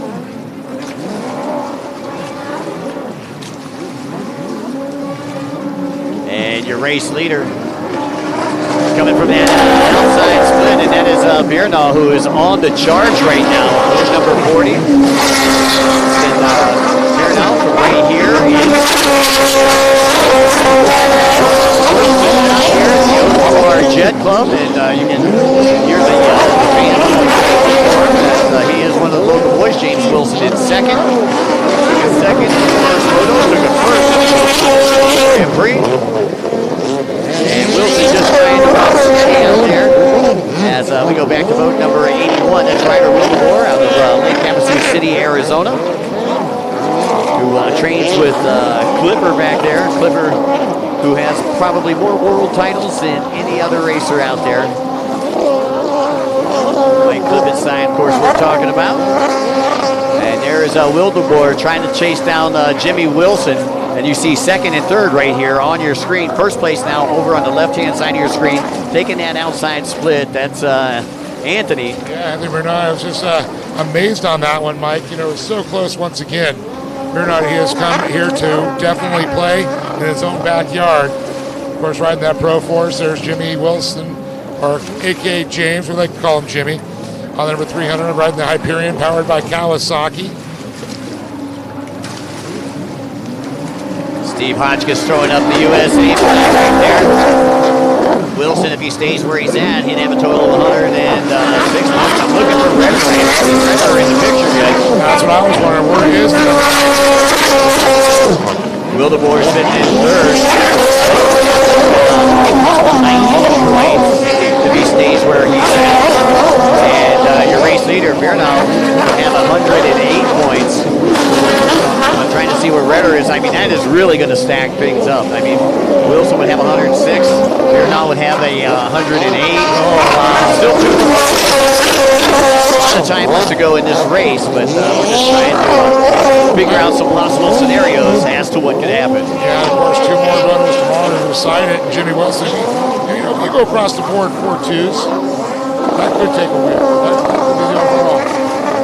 big shout out to Nate Gianovello, who races out of Virginia, one of Jimmy's good friends on the AJSA tour over there in the United States. How you doing, Nate? Nate's got the coolest wrap out there, man. He's got a United States Marine Corps wrap. Ah, nice. December 5. Hoorah. Colin Clark giving a shout out to Ryder Wildeboer. He's normally the crazy 888s there, but running the 81 today. Yeah, it's got to be tough for Wildeboer, to come not only overseas, but to be on some borrowed property. They're not used to riding this boat right here. It's kind of like renting a car, right? That's right, yeah. It's kind of like renting a car, and it's like you pay the cheapest price for what kind of car you're going to get. Right? Sometimes you get the Mustang, and sometimes you get the Jalopy. Well, looks like he rented a good one. Took him to 5th place in Moto number 1. He's kind of in 3rd right now. There is Redder right there in the board spot. Look at that smoothness. Pops in the air, literally switching feet in the air, landing so smoothly. Oh, yeah. Redder's, he's like a hot knife through butter. That kid is smooth. Tall and lengthy. It's amazing that he can just do what he does to that machine. There's Samurai, also on a Pro Force 3.0, coming to us from Japan. He raced like those pari-mutual outboard motors, motorboats in Japan. Oh, that was pretty cool. Toshio Hart taking a 4th in Moto number 1, trying to stay consistent. But it's been the Anthony Beernow show here in this second Moto. Wilson trying to catch up to your race leader. And they are pushing each other out here in this Pro Ski Grand Prix. This is the final closed course race of the day. Coming up next, we are going to have our Endurance Open class. Glad everybody could stick around and hang out for that one. Gazer's here, leader on the outside. Blue splits him up. I wonder if some lap traffic could come into effect and slow down just a little bit. These guys run a lot of laps here in this WGP class.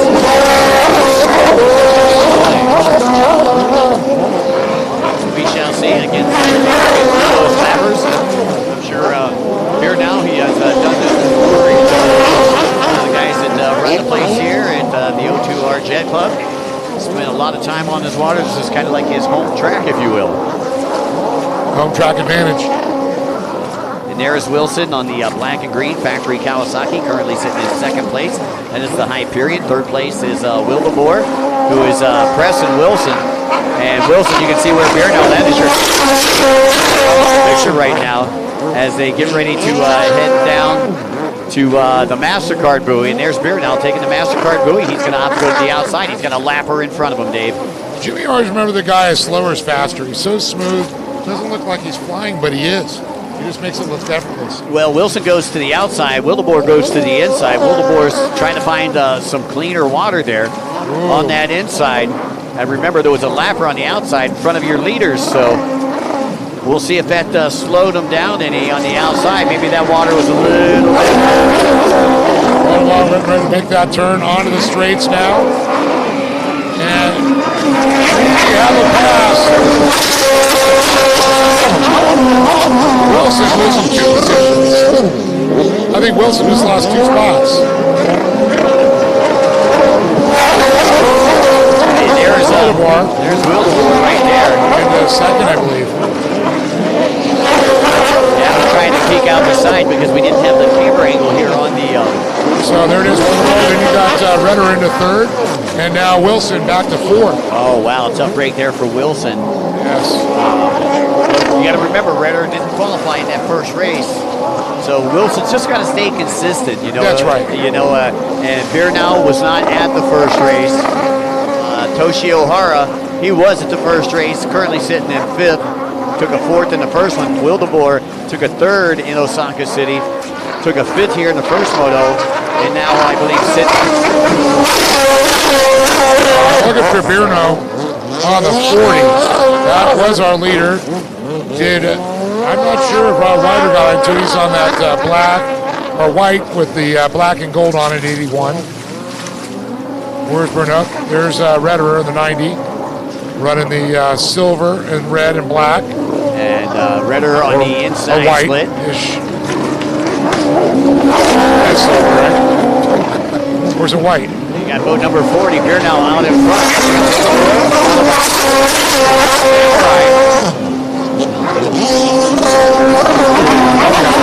And boat number 17 back there in the fifth spot, that's Felix Helgeson. So those are your top 5 here. Just over halfway. Pro ski GP class, and Anthony Bernal had start to finish out of Belgium, started from that outside, was able to hole shot James Wilson, and just a moment ago, Wildeboer able to get past Wilson, so Wilson back to third, and Wildeboer up to second, all chasing Anthony Bernal out of Belgium.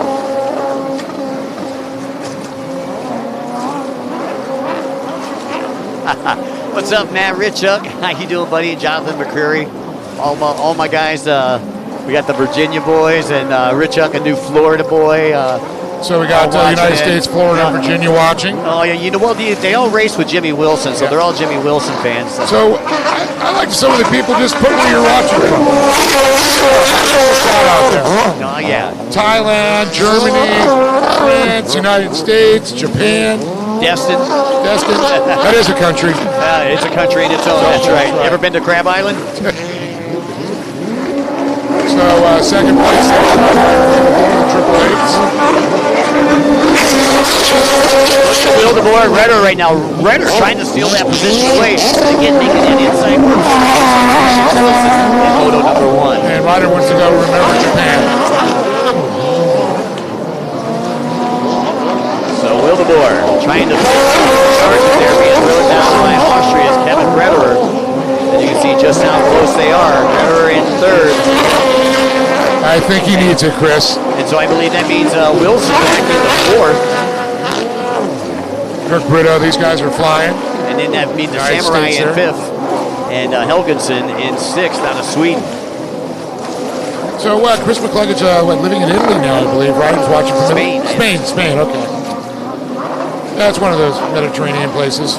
Now they got Toshi up here in fourth now, so I'm not sure. He may have gotten past Wilson, so Wilson may be back in that fifth spot right now. Let's take a look. When you say here, Dave is pointing at the screen for those of you listening. I was pointing for you. I actually put the microphone down to point to you. Oh. I was letting you know. I was going to get the big magnifying glass out. There's Toshi, you talked about him, the Samurai. He's fourth place. That means slide back to fifth. Now past Wildeboer. So Redder moves up into second place in history. It's not going to have big points implications on Wildeboer because he did race and knocked Redder out of Japan. So Wildeboer stood on the podium there, so sitting with Japan. It's going to be tough for these riders to finish the top 5. Stealing the win away from Jimmy Wilson in Moto number 1. And now he's got Bernal setting his gun sights. Anthony Bernal, who is your race leader on boat number 40. Number 90 is actually in second place. 81 is in third place. You see what we got on the screen there. Those 2 and 3 of them flip-flop. And then you got boat number 37, the Samurai in fourth, and Jimmy Wilson rounding out your top 5 as we head into the latter stages of this one here. Hold on a second. There is a problem with Bernal. And I do believe Redder now could have moved into the lead. Nope, there's Bernal. I'm sorry. Still the leader. Couldn't see it from the head on the Pro Force. And there's about a buoy separation between he and Redder right now. Redder is, you can see Redder right there in the background. He's got the orange wetsuit on, and here comes Redder, only about 3 seconds off the pace, being thrown down by Anthony Bernal, and he's doing the same thing that he did to Wilson in Payton. Off the side of that machine. Wow, some great races here in the Pro Team GP class. You know, it never disappoints. Some of the best GP racing I've ever watched was back in Osaka City, Japan. 3 in Japan. So we had 3 guys Redder was one of them. Yep. So technically, he's probably out of the overall championship because he got 0 points there. Quinn Bosch not racing here, and I see it. Get him, Kev. We're gonna have to call Redder or what? The Austrian Badger. Yeah, right. The Austrian Honey Badger. The Honey Badger, yeah. Well, right now he's badgering Bierno. That's right. That's why I was going. Badgering him like you badgered him for one of those Nutella crepes the other day. Yeah, I saw you in a Honey Badger in this too. Right, exactly. We were waiting in line. Still a French pancake. That's right, still a French pancake. And Bierno, still your race leader. And I'm sure he wants to see that white flag come up. That's Redder, who's working on the inside. I think it was Bierno who's working on the outside. As Redder will be coming, I believe, from the inside. Here comes Bierno, and Redder closing that door. Between first and second. Redder time on the inside. Bernard's going to be feeling the pressure here soon. The Honey Badger's after him. Alan Clark saying, get him, Kev. Remember, let us know where you're going to see XPG, Obad, but not. XPJ.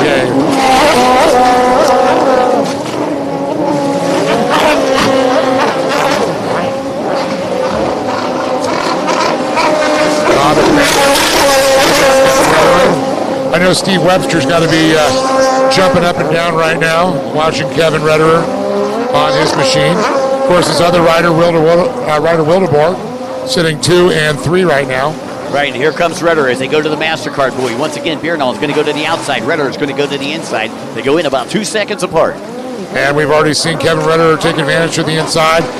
You can see Anthony Bierno on the outside as he slides around with the Pro Force. The Commander Industries machine to the inside lane. Redder in second place. Can he do what he did in Moto number 1? He started in 4th, worked his way to 1st in Moto number 1. He started in 4th again. And here we go. It is going to be close as they come out. Redder on the inside. Redder going to try to steal that line away. I'm sure Chris Angus is running around. And that was the white flag that did come out. That was the white flag. That's the last to go, and there is the gap between 1st and 2nd place. Remember, Redder got him that inside split last couple of buoys. Is he going to do the same thing to Bierno? As there are your leaders. That Bierno goes down. He hooks the machine. Oh man! Absolutely crap Bierno. Trying to get his goggles, trying to get a ride over. It looks like he's close, but he is actually separated. It's all about perception here. The Thrilla in Manila. Thrilla Manila, there you go. The Thrilla in Belgium. Once again, the white flag out, and we have a new leader, Kevin Redder. My, oh my. I can't wait to see that. Here, we take a look at the replay. Just high sides right there. As Bierno comes on. Man, I'll tell you, just a tough deal there for Bierno. Redder going to be the benefactor of that, going around the outside split. One final time. He knows that he's got it in control. You can see in the background there, boat number 81, Ryder Wildeboer, has moved up into that 2nd place position. And that's going to help him in the points for the overall to make the podium. Again, 2 more motos left here in the Pro Ski GP class that are going to be going on tomorrow. And I believe that's going to be right around noon. The first one, Redder comes through. How about it for Kevin Redder out of Austria? I don't know how he did it again, but he sure did it, ladies and gentlemen. Kevin Redder, who did not qualify in Osaka City, has taken both the wins here, and he is going to have one heck of a lead. He's going to have 120 points going into the 3rd moto, 4 motos here in the Pro Ski Grand Prix. Congratulations, Ryder Wildeboer out of Lake Havasu City, Arizona, taking 2nd place. And wow, once again, another very exciting race here in the Pro Ski Grand Prix, the GP class. We've got the endurance class coming up next, and Redder talking to the crew over there from Easy Rider. And Dave is going to go down there. He is going to talk to him. Why Dave is, and that guy's got to be ejected right there. Bierno who came off on the last lap, man. I'll tell you what, another hard luck award. Him and River Varner, I don't know, it's kind of a toss-up there. Both of them in GP classes, one in the women's and one in the men's. Again, we'd like to say a special thanks to Tamanad Pampao Foundation. They are our title sponsor, and our main sponsors include the National Sports Development Fund, Amazing Thailand, Thai Airways, Freedom Racing, Just Race Timing System, Ride House, Kawasaki, and again, we'd like to thank our host site here, the O2R Jet Club. And my oh my, I gotta catch my breath. You know what? I haven't had an energy drink in about 30 years, but I may be popping one after this one. My oh my, what great racing that we've had here at the lakes of Île de Hur. Wow, you know, I tell you, it just kind of takes your breath away. You know, especially when you're here live, and I mean, you can just feel the excitement, you know, and everybody, you know, talking outside, and it was just a tough break for Anthony, man. I tell you, I just feel bad for that guy right there. All he needed was another 3/4 of a lap. He would have got the victory here in Moto number 2. Instead, he's probably going to finish somewhere around 6th, 7th. But we'll let you know that. Moto number 3 tomorrow. Once again, that's going to be going on right about just before noon tomorrow. And we got it scheduled for 11:54, and then the final Pro Ski Grand Prix race for everybody out there listening in on the live broadcast will be right about 2:52, right or very close to 3 o'clock. So again, those are the next 2 Pro Ski GP races for all of you GP racing fans. Hello, Isabel Remar listening in from Kendallville, Indiana. And she is one of the leaders over there in the Great Lakes Watercross Tour. Ran by the Bohat clan, Brad and Jamie Bohat. They run a great race over there, and I'll tell you what, Steve Hotchkiss, always, he's watching in. Colin Clark, not bad for a loner rider. Yeah, you got that right, Colin. So everybody who's chiming in, trying to talk with them right now before Dave goes down and talks to our winner, as the endurance racers are all coming down. I see Beer now, he's pulling in right behind me. You know, he's got his team. He looks a little dejected. Obviously, we don't have a camera on him, but he's right here by the broadcast booth. And just a tough break for Beer now, as Kevin Redder is taking a look at, I believe, the ECU and, you know, what his power bands were, and going through everything there on the computer. Has not gotten with our friend Dave yet. But again, coming up next, we have got the Endurance Open, and we'll be right back, folks, after these commercial breaks.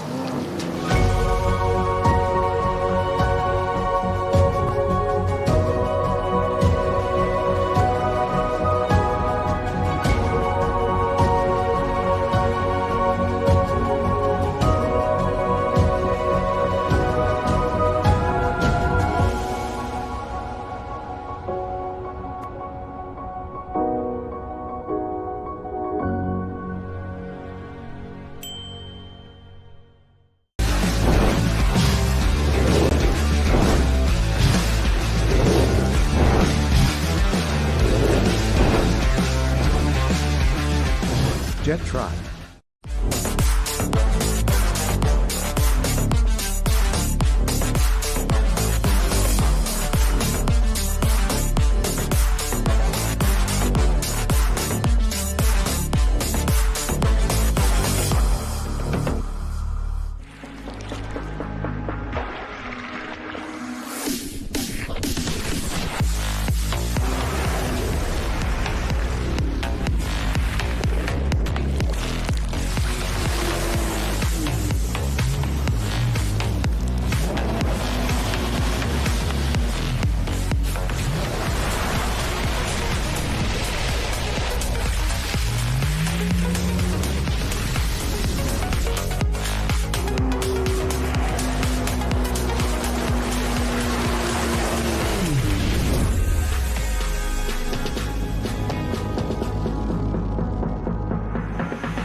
Everyone has a dream destination that they wish to visit in their lifetime, where you can cross off your travel bucket list and becomes your unforgettable experience.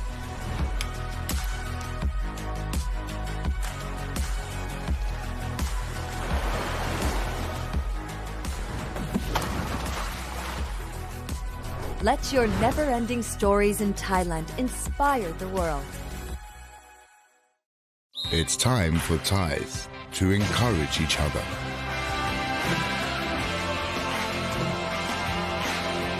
Forward the encouragement to make Thai people and Thailand stronger. Sports Authority of Thailand.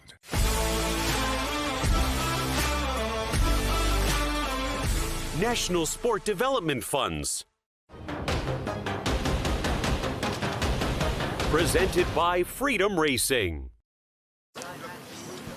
Hey everybody, welcome back. Man, oh man, what some crazy racing that we're having here in our GP classes. But the racing continues as we get ready to go here with our Endurance Open as a part of the WaterJet World Series 2025, round number 2. The Jet Tribe Euro Finals. Big shout out to the Hyena, Kirk Brito, who is listening in from Sarasota, Florida. And here in the Endurance Open, we got 25 different riders. Winner yesterday in the Endurance Open was Francois Maduri, boat number 4 out of France. You heard him. He just won the Runabout GP class, took a second in the first moto, and took a first in the second moto, took a first in the Endurance Open yesterday. So Francois having a very good weekend here in Belgium. Picked up 400 points for that first moto. This is the second moto. This is the final moto here. Only 2 motos for the Endurance Open. They go 35 minutes plus a lap. You got Isahai Hajime, who won in Osaka City, Japan. He took a second yesterday. He's walking away with 380 points. Going to give him a total of 780 so far, I believe, for the series. Hugo Pastorello out of France took a third. Hugo on boat number 88. Boat number 58 is Vincent and Kay. As you can see, all the boats lined up there, and they're getting in the Le Mans start position. Boat number 2 is Vincent Thomas out of Guadeloupe. He took a 5th yesterday. Emilien Bernard, number 23 out of France, took a 6th. Kylie Elmers took a 7th. But right now, we'll go through the rest of the lineup after this interview with our good friend Dave Arnold, who's standing by with the winner of the last race. What an incredible motor number 2 for Kevin Rederer as he comes and fights his way all the way to the top position. Unfortunately, Anthony Bonneau with a crash able to get by him. And man, Kevin, what a crazy race. I mean, you were looking for redemption from Japan, I could tell. Oh, yeah. No, it felt awesome to be on the track and fight and have equal splits and really made up for some good racing. And I enjoyed every second on it. And watching you go through the inside, it was rough. There were tight turns there, and you made it work. Yeah, I mean, I was just going for it. I felt the flow and went for it. Yeah, once you get in that flow, it's all about just keeping your head down and moving forward, and you did that. Now, tomorrow, you got 2 more. Any predictions, anything different you're going to do, or just going to stay with what you're doing now? Be early on the start so I can choose the place where I want to go, and then hopefully get off to a better start. And yeah, all I want to say that I'm sorry for Anthony. I wish we would have tracked it down to the finish line. Home hero winning a race is awesome. I know how it feels.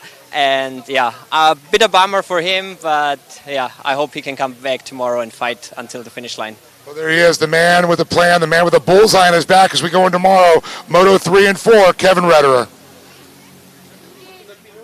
Well, congratulations. That's one happy Austrian that you're standing beside down there, Dave.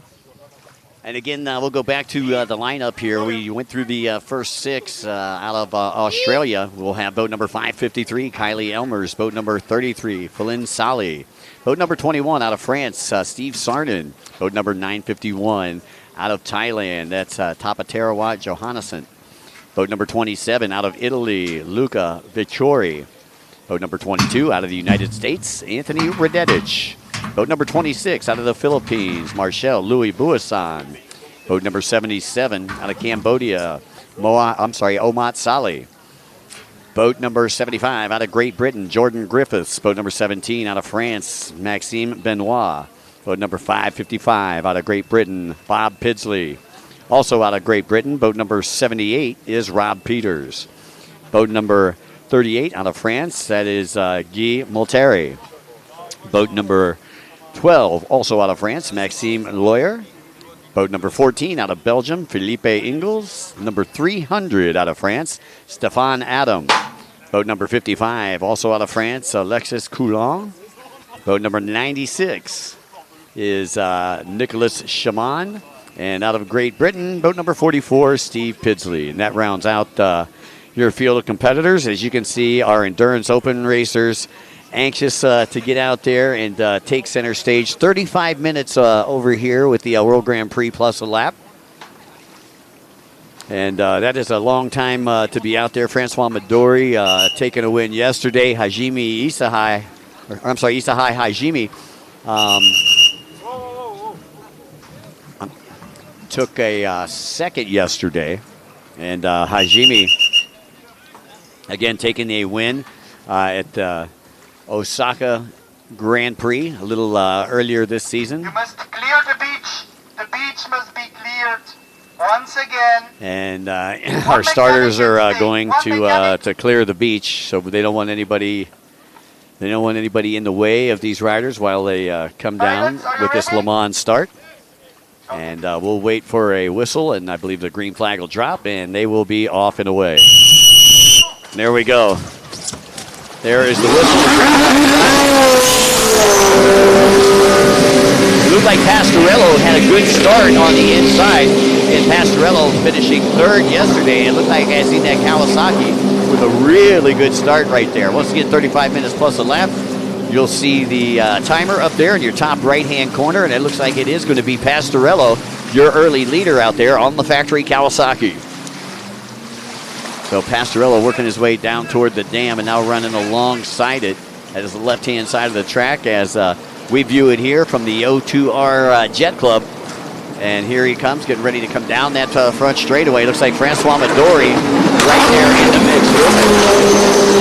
And I think that was the T951, Anasan. It was in that second place position, and we'll hone in on it and get a better figure. But Pastorello definitely with the hole shot, and you see all the white water behind him.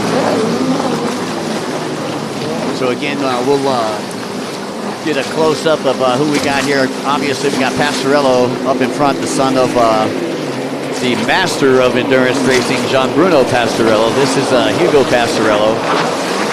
Made all the girls smitten at the club the other night. That's for sure. He's so handsome, they kept on telling us. So handsome, yes. Is he single? Yeah, fun stuff hanging out with everybody here before we got started with the racing this weekend. And I believe that is Francois Midori pulling up right beside Pastorello. Oh, and look at this. Thank you, I'll take that. So we have a new leader, Francois Midori. And when I had a chance to talk to him after his win in GP, probably Runabout GP, sorry, he said, I'm so tired, I don't know if I have the energy. Well, I think he does. Yeah, well, you know he's got it for the first couple laps, that's for sure. Again, we're not even 2.5 minutes into it yet. One-handed there. Well, he may still have arm pump for that from that GP Runabout race. Oh, Joe. Minutes ago. There's Pastorello, and that is Opal. Yeah, Opal, top of Tarawa out of Thailand. And he rode pretty good yesterday, too. Yeah, Joe Sunside is always a force to be reckoned with, that's for sure. Yeah, he ran in the top 10 yesterday here in the endurance. 25 right? He was in the upper echelon. Top of Tarawa, Johansson.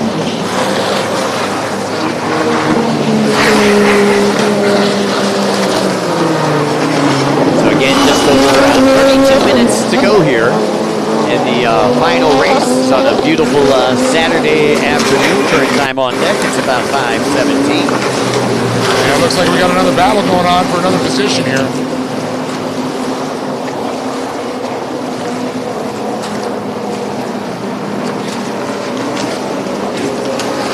These guys aren't even, they are full throttle. They are going for it. There is just no sitting back. This is the final race for them. It's whether, you know, you make it or break it at this point. Yeah, that was Tapaterawat that was involved in that battle right there. He was just able to get past Pastorello. So Pastorello back to third, and that's where he finished yesterday in Moto number 1 here with the endurance. Midori finished first. Pretty easy math right there. If he wins today, he wins the overall here in Belgium. That's right. Can't miss that black and yellow machine for sure, and a beautiful wrap. And then very unassuming on Opelski. I'll tell you, the 951 doesn't have anything flashy, but you go back to the typical green machine there. That is factory Kawasaki of Hugo Pastorello, a black and green wrecking machine. You know, I'm taking a look here for Hajime Isahai out of Japan. Hajime was the winner of our Osaka Grand Prix. Actually, that was...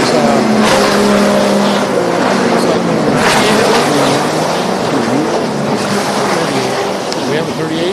Yeah, that's G. Yeah, G Military. Yeah, we see with the water spray going there.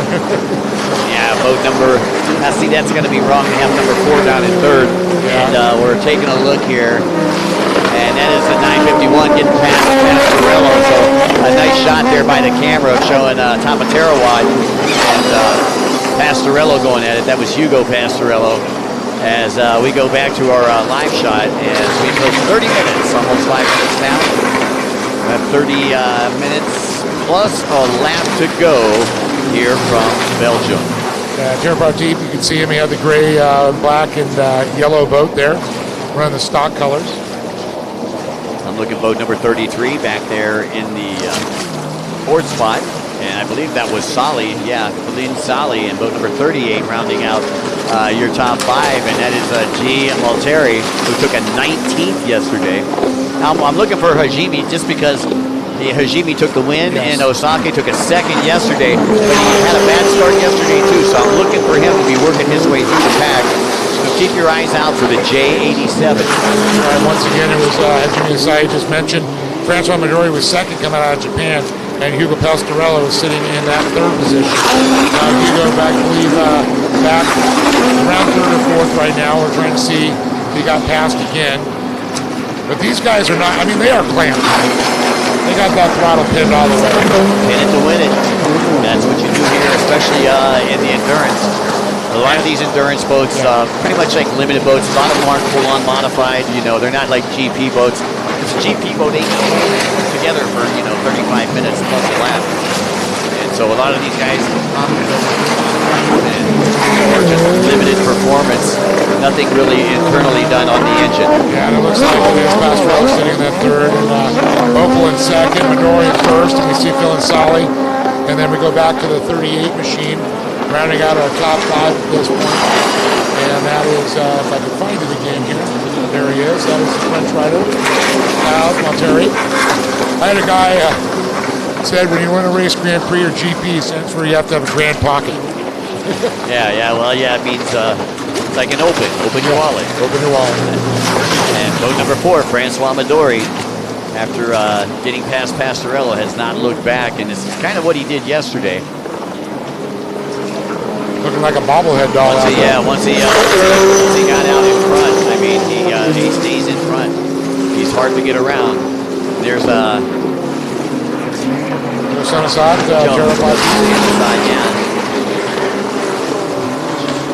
And he's had kind of an up and down weekend. Took a 10th yesterday in the endurance race, but he has had some stellar finishes here in Belgium so far this week. Yeah, other riders got to keep an eye out. Viston K out of Cambodia, he was 4th in motor number 1. And what about Vincent Thomas? Yeah, Vincent out of Guadeloupe, where they do the jet raid down there.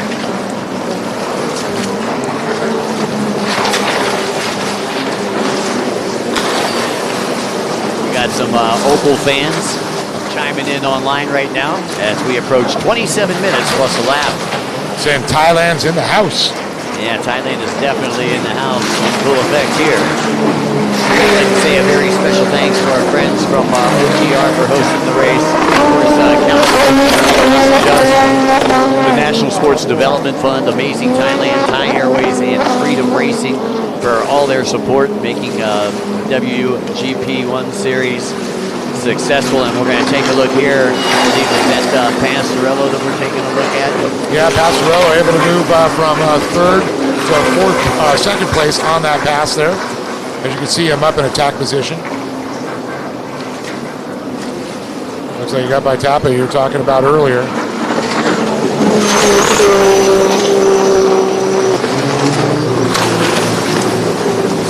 Pastorello there as we're back with him. The black and green machine, the yellow on top of the helmet. Helps us identify. Oh, now back to third, okay. That might have been a lapper they thought might have been a pass there. That could be fourth place. Right there with the boat number 33, that's Dylan Solly. Dylan Solly on fourth place on one of the Pastorello competition boats. Kawasaki. Cut them 8s and turned them into 3s. That's right. He's got a bigger racer. Approaching 25 and a half minutes. I'd like to say a very special thanks to our good friends from Thai Airways, Smooth and Silk. A special thanks to all of our great friends for watching in here. The World Grand Prix #1, WaterJet World Series, round number 2, Jet Tribe Euro Finals here in Belgium. You can see the water chopping up just a little bit as we approach the 25-minute mark here. Ride House, another one of our big sponsors here this weekend. Kawasaki, boy, they are everywhere here this weekend. Oh, yes, they are.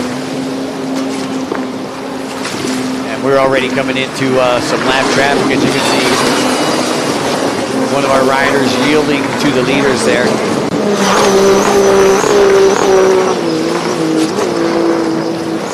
Heading up to that far left-hand side of the track as they come up next to the dam. As they come back towards the beach here. Once again, just like to remind everybody, we're going to be getting started tomorrow, right about 8 a.m. So for those of you folks that want to watch the morning show, we're going to begin at 8. We'll run until about 12:30, and we'll take a lunch break, come back at just about 2 o'clock as we'll go live. And final 4 races of the weekend can be the Pro Sports GP, we have the Runabout 1100 Open, the Pro Ski Grand Prix, and the Pro Runabout Grand Prix. So got some GP classes. You got your 4th motos in the ski and the Runabout division, 3rd motos in the Sport GP and the 1100 Open division. So lots of racing to do tomorrow. Tomorrow morning we'll be crowning all but 2 class champions. Or 4 class champions, rather. The ones running 4 motos.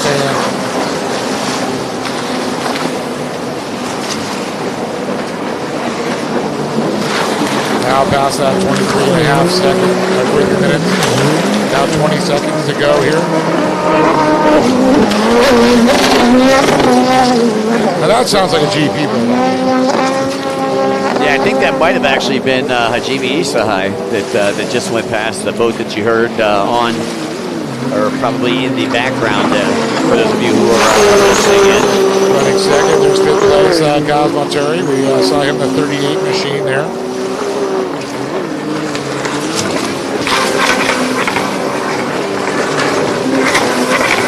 Opal fans chiming in from Thailand. Saying go 951 machine.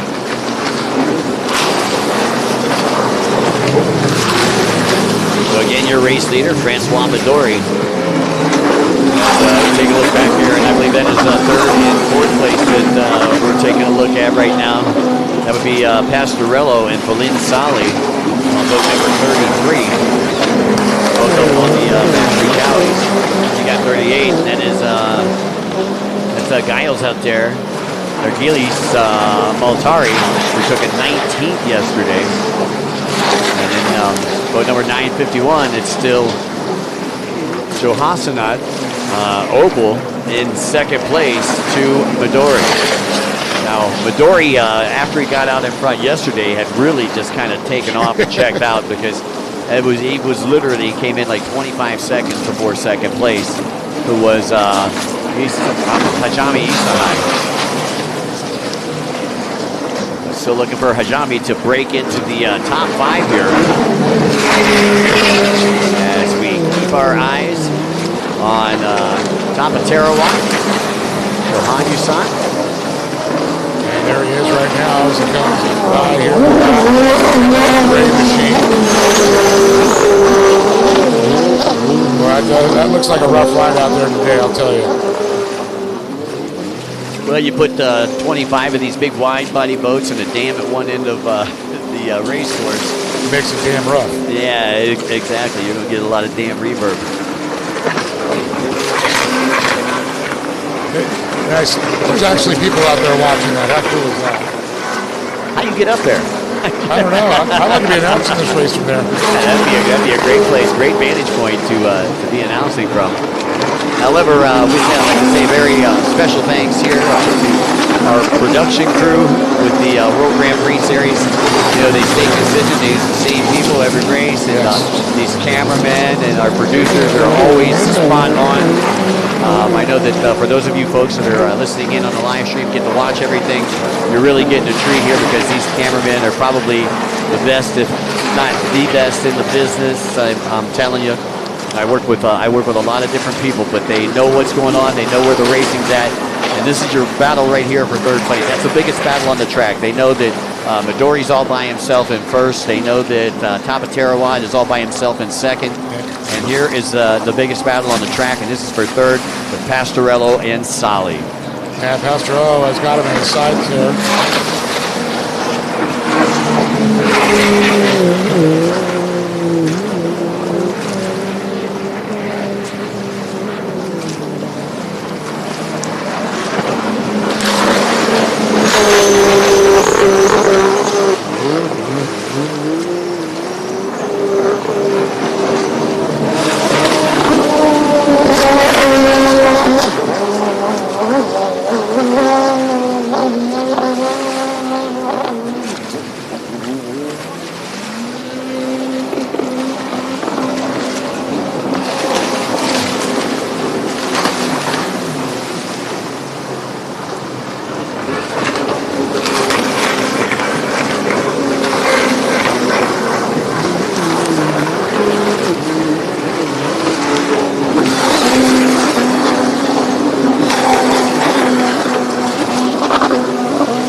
All right, under 18 minutes left to go here in our Endurance Open class, and sorry, we got a good friend Shetty from Saudi Arabia up here, and he was just talking about how their Saudi Arabians are loving the announcing out there, and boy, I'll tell you what, it's been an absolute pleasure to have the Jadal family over here with us from Saudi Arabia as we go on board there with Tapa Tarawan Johannesson, a.k.a. Opal.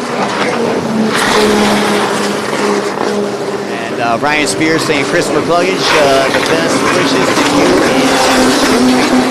You provided great entertainment for decades when you were out on the racetrack and on your race skis. Ryan, you are exactly correct there. I think everybody in our business is blamed or is bummed that he retired.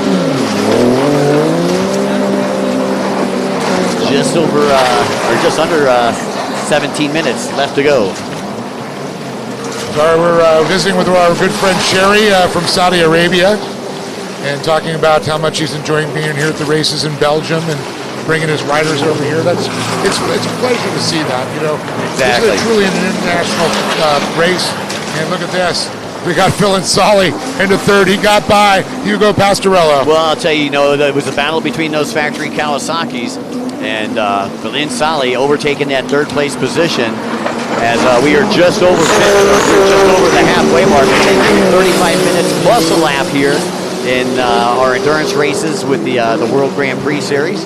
So I guess that's a double-edged sword because it's a Pastorello boat.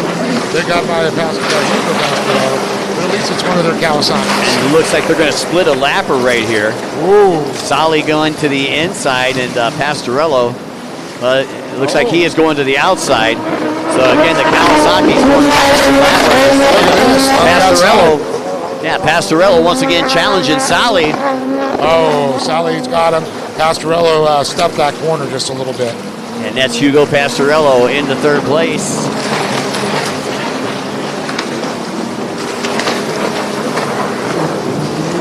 Okay, yeah, there we go. Sali and Pastorello right there, third and fourth place. So that is Pastorello who has moved back into fourth place. If you notice, Pastorello will have the yellow on his helmet, where Sali's is not. And they're identical boats. It's so hard. And a 33 and an 88, all they're missing is little pieces of Yeah, and it's tough because, we're trying to take a look on the monitor. The only thing that we can see is what the cameraman provides us. It was Pastorello. Sali able to get past Pastorello. Pastorello, who had the whole shot, took a third in the first moto. If things stay as they are, try to do a little bit of moto math. At 400 points for first, 380 for second, 368 for third. Francois Midori, perfect. If he stays where he's at, and give him 800 points, that's going to give him the overall. Hugo Pastorello, if he got a fourth place, he'd have 368, 352. So that would give him 720 points. Not too bad. And then William Sali, who is currently sitting in the third place position, would get 368 plus 340. And then we got Hajime Asai right there in fifth place as he battles his way through a lap traffic right now. And it's amazing, folks, watching Mike pull his shoes and socks up to count up to 700. Amazing the other many toes. I was actually counting shin hairs. Get the shin out of here. Oh, I taught putty tat, Tweety. Okay, so you were saying Hajime fifth place points is 352, and he took a second yesterday, which is 380. So that would give him 732 points, which would put him right in front of Sali. So Hajime would take second, Midori would take first, and Sali would take third. And Hugo? And Hugo would have 708, I believe. He's got 368, and he's currently in the, hold on a second. No, 720, that would actually be Hugo in third. 708 would be Sali. Sali, okay. Yeah. So Sali right now, third place points. Hold on a second. No, he would have 728 as well. Ooh. Yeah. Second moto weighs heavier than the first. Second moto weighs heavier than the first, so that would be Sali, who would actually take second. Pastorello would be third. No, hold on. I still got Hajime's, so yeah, that would be your battle for third. Both of them with 728 points would be third place, and it would be Felin Sali who would take it from Pastorello. Pastorello would end up in fourth. Francois Midori would end up in first, and Isaha Hajime would end up in second. Well, with 12 minutes and 21 seconds to go, still a lot of time, still a lot of things could happen. Trying to figure that's not Hugo. I believe that's Hugo. It's the yellow helmet, isn't it? No, he's got yellow on top of his helmet. Oh, okay. I So see it's the black green with and yellow. black, and you can see whoever it is. It looks like they're waiting on the leaders to come by. Yeah, there's a lapper. See an Opal, go, Opal. So Opal, I believe, still currently in the second place position. And Opal yesterday with a 10th place, 332 to 380 would give 7:12, and that'd be good enough for 5th place overall. Yeah, if it stays the way it is now. Yeah, we still got over 11 minutes left to go here, plus a lap. So a lot of time left to go. We haven't seen too many breakdowns or anything in this class right here. 25 boats we started with. Haven't really seen too many boats pull in. So as the crowd looks on here in Belgium. You know, a person I've been looking for too is where's Anthony Redettit and where is Kylie Elmers? Now Kylie was she 7th. Finished, she finished 7th yesterday, and Redettit finished 12th yesterday. Meanwhile, we go back out to our leader, boat number 4, Francois Midori, who said he was going to be pretty much too tired to run this endurance open, but he doesn't look tired at all. Look at this. Oh, he takes his hand off of the bars. And I don't know if he was saying, hey, where is everybody, or I'm having a mechanical problem. Or how much time left? I'm tired. Exactly. I just raced Pro GP Runabout. Exactly. How about if I give you a couple bucks and we make that 36 seconds plus a lap instead of 10 minutes plus 36 seconds. Throwing some euros at him. Right. Like a full-on, I hate to say NASCAR track because it's really not a round track. They got some turns, my friend. Yeah, they definitely got some. Uh-oh, and you got a rider spinning out right there on the left-hand side of the track. Not quite sure who that was. That was Phil Solly? I believe that was Phil Solly, yeah, that actually, and you can see that's Pastorello right behind him right there. So Solly making a mistake. And remember what we talked about, that mental focus? You know, especially when you get toward the end of the race, you need to make sure that you are on your game mentally. Phil Solly spinning out and letting him right back in. And there is Hajime Isahai, currently sitting in that 5th spot, and he's looking to try to overtake that 4th spot from Pastorello. Yeah, it's like the 1,000-yard stare. You know, you're out there so long, and it's like, oh, you see water, you're bouncing around, your brain scrambles a little bit. There's a lot of things going on. Just over 9 minutes and 20 seconds left on the ticker. Dave's here. Wendy Sadie up. She's been up twice today already. Yeah. Took a 5th in the first moto, and I'm not sure what she got in the second moto, Dave. We'll know that tomorrow during their 3rd moto, so make sure that you check us out.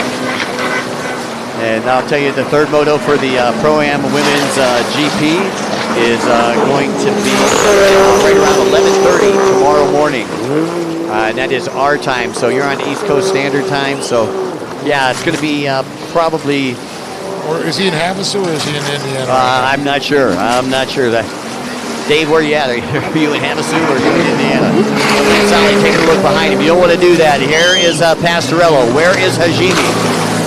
Hajime Isahai, right there, right beside Pastorello. Oh, my. And here it looks like he's going to get past Pastorello. Uh-oh, we got a rider down right there, so they all have to go wide right there. And Hajime going to settle into that 4th place position as he gets past Pastorello. Oh, my. What a difference right there. You see the 60... Like 66? Pick up sticks. 55. Yeah, it could be 55. Yeah, Alexis Cooler out of France. Not a vacuum 23rd Moto 1. And I'm not sure if they got together or what, but you can see there's a yard sale up there in turn 6. You're saying it's 50% off? No, first day. It's the first day, full price. Full price. 3rd day, 50% off. Take it from somebody who shops at state sales. All right, under 8 minutes left to go.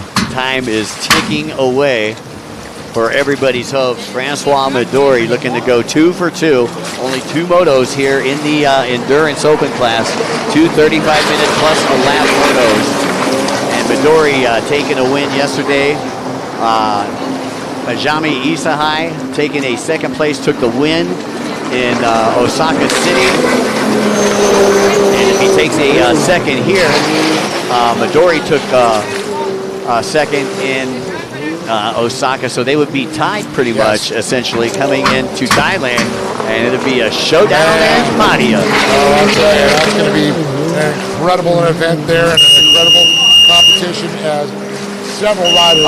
And the red flag is coming out. Oh, my goodness. The red flag, I'm looking down here. You guys can't see it here, but That must have been some type of injury. Yeah, I believe it's what we saw up there at the top left-hand side of the track. Yeah, not quite sure who all was involved in that. We've seen 55 that was on his boat that was checking out who was injured. But we don't have it. We don't have anything but what we got on the screen right here. So the red flag is out. Now they were just about 20. Well, they were. This will probably how they finish at this point. Oh no, another rider! We had another rider. Another rider down. Oh, my! That was close. Well, we already had contact already, and that was Phil and Solly. That was close there. And Solly damage to the front of that boat too. Yeah, it looked like the front of his boat got taken out, and he almost got taken out. The rider split both him and his boat right after he came off.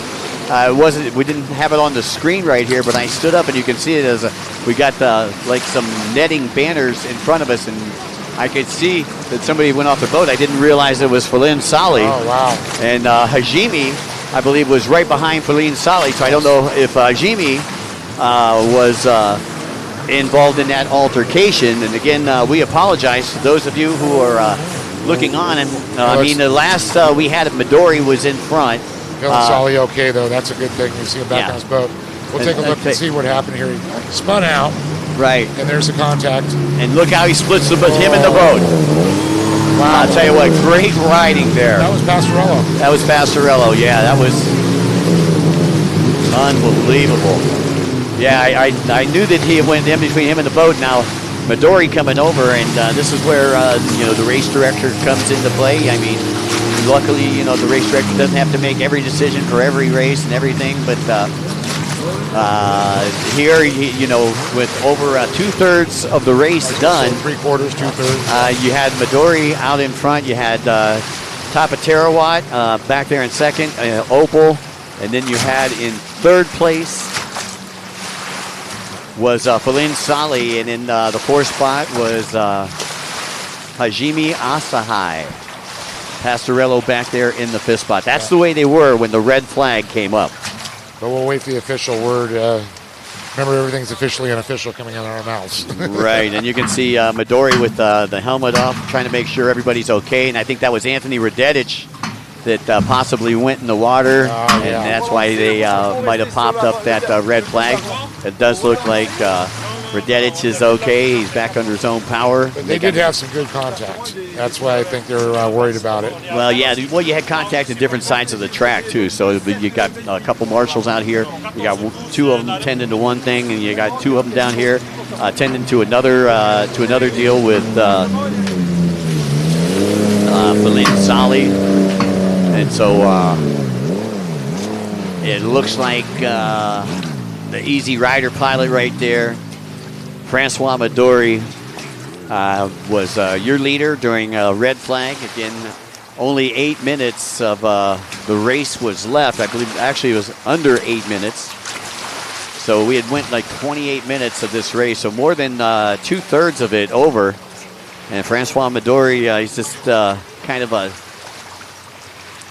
checking out one of the C2RX PX hulls right there. I believe that was boat number 2, Thomas Vincent, whose hull they were checking out. Vincent out of Guadalupe taking a 5th in that first moto.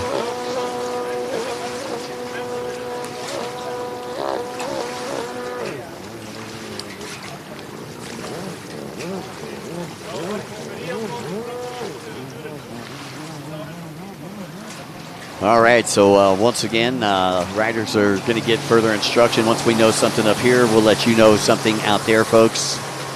Again, we told you everything that we know here. Again, like to say a very special thanks to the Tamanut Prampau Foundation, as well as the National Sports Development Fund of Thailand, Amazing Thailand, Thai Airways, Freedom Racing, Jet Tribe Racing Red, Race Timing System, Ride House, and Kawasaki, as well as our friends here from the O2R Jet Club. Thank you so very much. And, well, Dave, I'll tell you a little bit of everything today. Yeah, a little bit. You know, we're just glad that nobody was seriously injured. That's what's most important to us.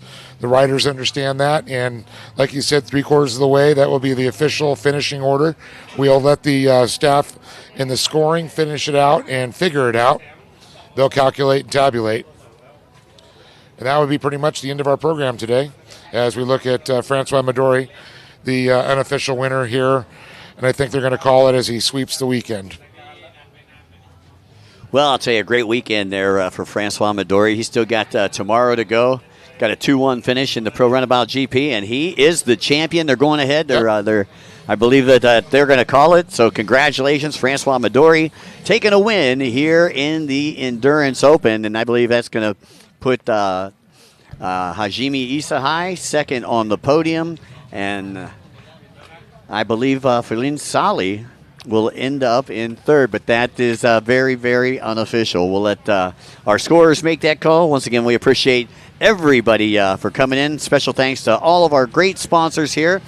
You've been watching the World Grand Prix #1 WaterJet World Series round number 2 here from Lakes of de Heer in Belgium. We'll be back tomorrow, folks, just about 7:45. Dave, any closing comments? Well, I just want to say some great racing. I definitely not disappointed in the way a lot of the GP classes ended up. A little disheartening to see how it went in the endurance, but congratulations to Francois Midori. And tomorrow will bring us how it's all going to finish up. That's it. So long from Belgium. For Dave Arnold, my name is Mike Young, and we'll see you in the pits.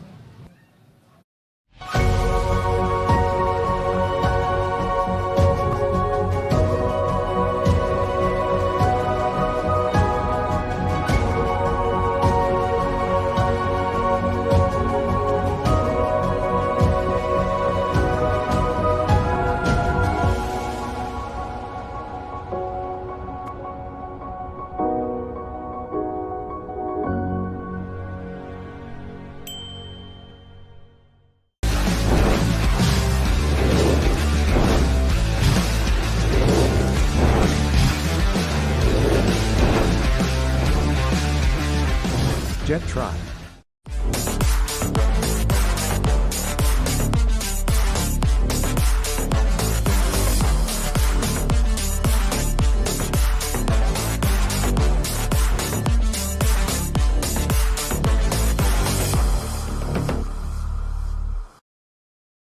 Everyone has a dream destination that they wish to visit in their lifetime, where you can cross off your travel bucket list and becomes your unforgettable experience.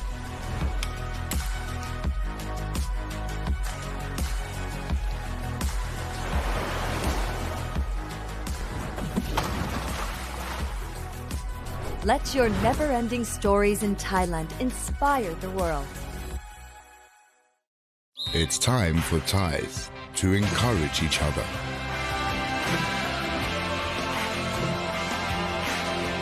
Forward the encouragement to make Thai people and Thailand stronger.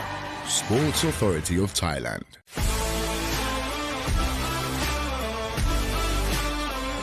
National Sport Development Funds. Presented by Freedom Racing.